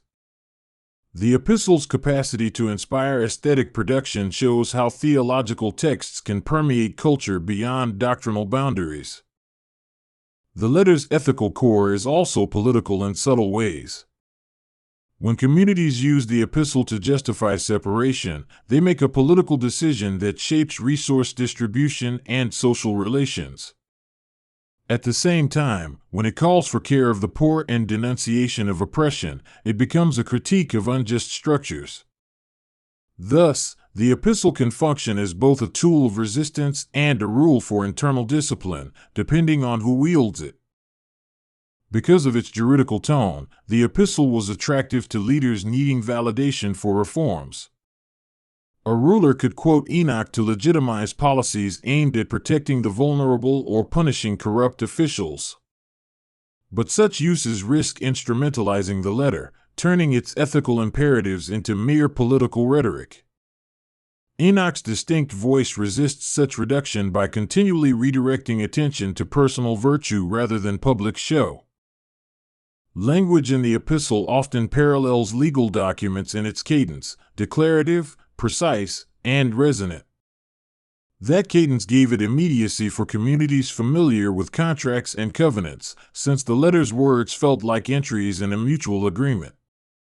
Listening to it, one can almost hear the sharpness of legal speech softened by the warmth of pastoral care. This duality allows the epistle to serve both as law and as exhortation. Eschatology in the Epistle of the Righteous is not a single event but a process with stages: revelation, separation, judgment, and restoration. Each stage has its own moral demands and promises. The complexity of this sequence helps listeners plan spiritual lives that anticipate transitions, cultivating patience and resilience. The eschatological arc thus becomes a scaffold for ethical formation. Even as the letter addresses grand cosmic questions, it never loses sight of individuals. Personal names and stories appear to ground the universal claims in human experience. Enoch's writing often addresses the reader directly, creating an intimacy that makes cosmic judgment feel personally relevant. That intimacy ensures that the letter does not remain abstract theology but becomes a companion for someone walking through the small trials of each day. For many readers, the epistle served as a counter-narrative to despair. In times of exile and persecution, the letter's firm confidence in ultimate justice gave people a reason to keep faith. It offered a horizon beyond powerlessness, a way to imagine suffering as a temporary condition within an eternal drama. The letter's hope is therefore not naive but strategic. It sustains action by promising meaning. Enoch's treatment of the wicked is as instructive as his praise of the righteous. He does not merely demonize sinners but explains the social and spiritual dynamics that lead to their downfall. In doing so, the epistle becomes a diagnostic tool, revealing how pride and greed corrode institutions. This diagnostic function makes the text useful for communities seeking to reform themselves from within. Yet the epistle also contains moments of melancholy, as if the writer mourns the stubbornness of humanity even while hoping for redemption. Those laments humanize the letter, making it less of a triumphant proclamation and more of a sorrowful plea. The combination of grief and hope gives the epistle its tragic dignity and moral earnestness. What makes the Epistle of the Righteous appealing to modern readers is its ability to speak across secular divides. Even stripped of doctrinal commitment, its insistence on justice, remembrance, and the ethical significance of speech resonates. Its metaphors, books, and courts remain understandable, and its moral clarity cuts through contemporary cynicism. For those searching for a moral compass in a noisy world, the letter's voice still matters. Scholars often emphasize variance and redaction history, which can seem technical until one remembers that each variation reflects a living community's priorities. Changes in the text show what certain groups found most pressing, whether to emphasize communal purity, eschatological timing, or ethical particulars. Tracking those changes is like tracing a conversation across centuries, where each participant leaves a mark. The conversation reveals both continuity and adaptation. The epistle's legal metaphors also invite us to consider a spiritual epistemology, what it means to know God and to be known by God. The notion of names written in heaven presupposes personhood recognized by the divine. This reciprocity of recognition forms the ethical backbone of the letter, To act rightly is to be acknowledged is to act rightly. The loop creates a moral identity grounded in mutual recognition between human and divine. Repetition in the epistle serves memory, but it also builds a moral rhythm that disciplines the heart. Phrases echo across paragraphs and sections to reinforce habits of attention and action. Over time, those refrains shape perception, making the faithful more sensitive to injustices and more disposed to mercy. The epistle thus functions as a habit-forming device, ritualized attention that cultivates virtue. At the heart of the letter is a hope for restoration that transcends mere retribution. Enoch imagines a cosmos where broken things are made whole, where the righteous receive not only vindication but also renewed participation in divine life. That restorative imagination connects the epistle to broader themes of healing in religious literature, offering a picture of justice that includes transformation. Restoration, in this view, is the final logic of mercy. The Epistle of the Righteous also dialogues with law and wisdom literature, sharing with Proverbs a concern for practical morality while borrowing prophetic urgency. Where wisdom literature invites prudence and practical skill, Enoch's letter insists on fidelity to an ultimate judge. The combination proves fertile. Wisdom without eschatology can become complacent, while apocalyptic fervor without practical wisdom can become destructive. Enoch integrates both. As a textual phenomenon, the epistle exemplifies how authority accumulates through use. It gains weight when communities incorporate it into worship and when teachers cite it for ethical instruction. Authority, then, is performative. Words become authoritative by being heard, repeated, and embodied. The epistle's authority thus rests not only on alleged authorship by Enoch but on centuries of practical application. Contemplative readers have found in the letter a mirror for interior life. Its descriptions of heavenly books and courts invite inner auditing, a spiritual practice of accounting for one's days. When used meditatively, the epistle encourages a disciplined attention to conscience, to the small daily acts that constitute character. The inner application of the letter turns abstract eschatology into lived psychology. The epistle also participates in the larger narrative about the place of righteous suffering in the world's economy. It reframes suffering as a testing ground, an arena where character is forged and where the righteous are distinguished from the complacent. That reframing does not glorify pain but rather invests it with meaning. For communities facing persecution, such meaning can be a sustained resource for endurance. While some early interpreters read the epistle as deterministic, implying predestined election, many others emphasized human responsibility. The letter's balance leans toward cooperative participation. Grace in the cosmos is real, but so is the need for human decision. This dialectic prevents fatalism while preserving a sense of divine sovereignty, giving moral life both weight and urgency. Iconography inspired by the epistle often shows books, stairways, and radiant courts. Such images serve as constant reminders of the letter's main themes. These visual reminders anchor communities in a shared imagination where justice is both immanent and transcendent. The iconography also helps internalize the epistle's teaching in forms accessible to those who cannot read, thus widening its influence. The survival of the Epistle of the Righteous through centuries suggests that it addresses perennial human concerns: mortality, justice, memory, and meaning. Those topics do not grow obsolete, which explains the letter's persistent relevance. Each era reuses Enoch's words to suit contemporary anxieties, demonstrating the evergreen nature of certain moral truths. The letter's adaptability is therefore not a weakness but a testament to its core insight. In private devotion, the epistle can function like a counselor's voice, urging corrective measures and offering solace. Reading it can feel like consulting a wise elder who understands cosmic stakes. The letter's pastoral sensibility makes it an intimate guide for those grappling with conscience and community. Such personal applications keep the text alive beyond scholarly debates. The epistle's legal metaphors also open conversations about accountability within communities. When leaders appeal to Enoch, they invoke a standard beyond themselves, making a claim to impartial justice. That appeal can be emancipatory, relieving people from the tyranny of local strongmen, but it can also be misused to consolidate power under the guise of divine sanction. The tension reminds us that sacred texts require responsible interpretation.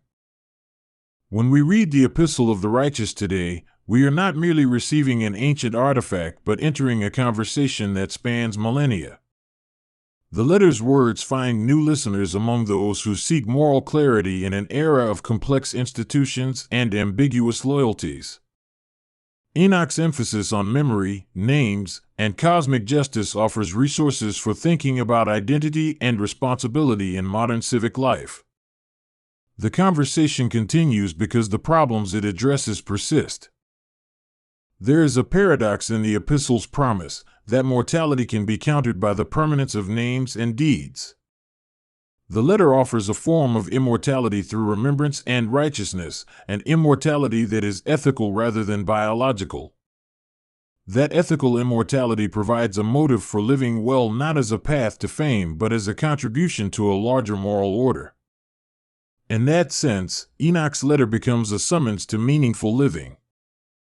The rhetorical strategies of the epistle are subtle and varied, combining threat and promise, narrative and imperative, vision and instruction. Enoch uses simile and metaphor but also plain directness to move different kinds of readers. The mixture is strategic. It reaches the fearful with promises and the complacent with warnings, thereby widening its persuasive net. Such rhetorical craft explains why the letter remained compelling for diverse audiences. The epistle's cosmology, where history is juridical and names matter, shapes an ethic of solidarity. If everyone is accountable and remembrance is the prize, then community care becomes a way to secure mutual survival. Acts of mercy and justice are therefore not merely altruistic but mutually sustaining. The epistle thus fosters networks of reciprocal support grounded in deep cosmic imagination. For the scholar and the believer alike, the epistle invites humility about certainty. Its shifting textual history cautions against absolutism, while its moral clarity resists relativism. The reader must negotiate between fidelity to tradition and openness to new contexts. That negotiation is not a flaw but part of the epistle's living vocation, to be a voice that guides rather than a set of frozen laws. One of the most moving aspects of the Epistle of the Righteous is the way it honors human dignity.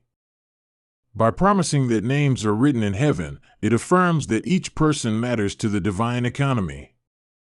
Such honor is not granted for social standing but for moral orientation toward justice. In a world where people are often reduced to roles and functions, the epistle insists on personal worth. The letter's final ends are restorative rather than merely punitive. Enoch foresees a recreated world where the righteous dwell securely. This eschatological vision provides a telos that shapes present behavior, turning small acts into steps toward a healed creation. The hope is comprehensive. It aims not only at the vindication of the good but at the transformation of the world into a place where justice is normal.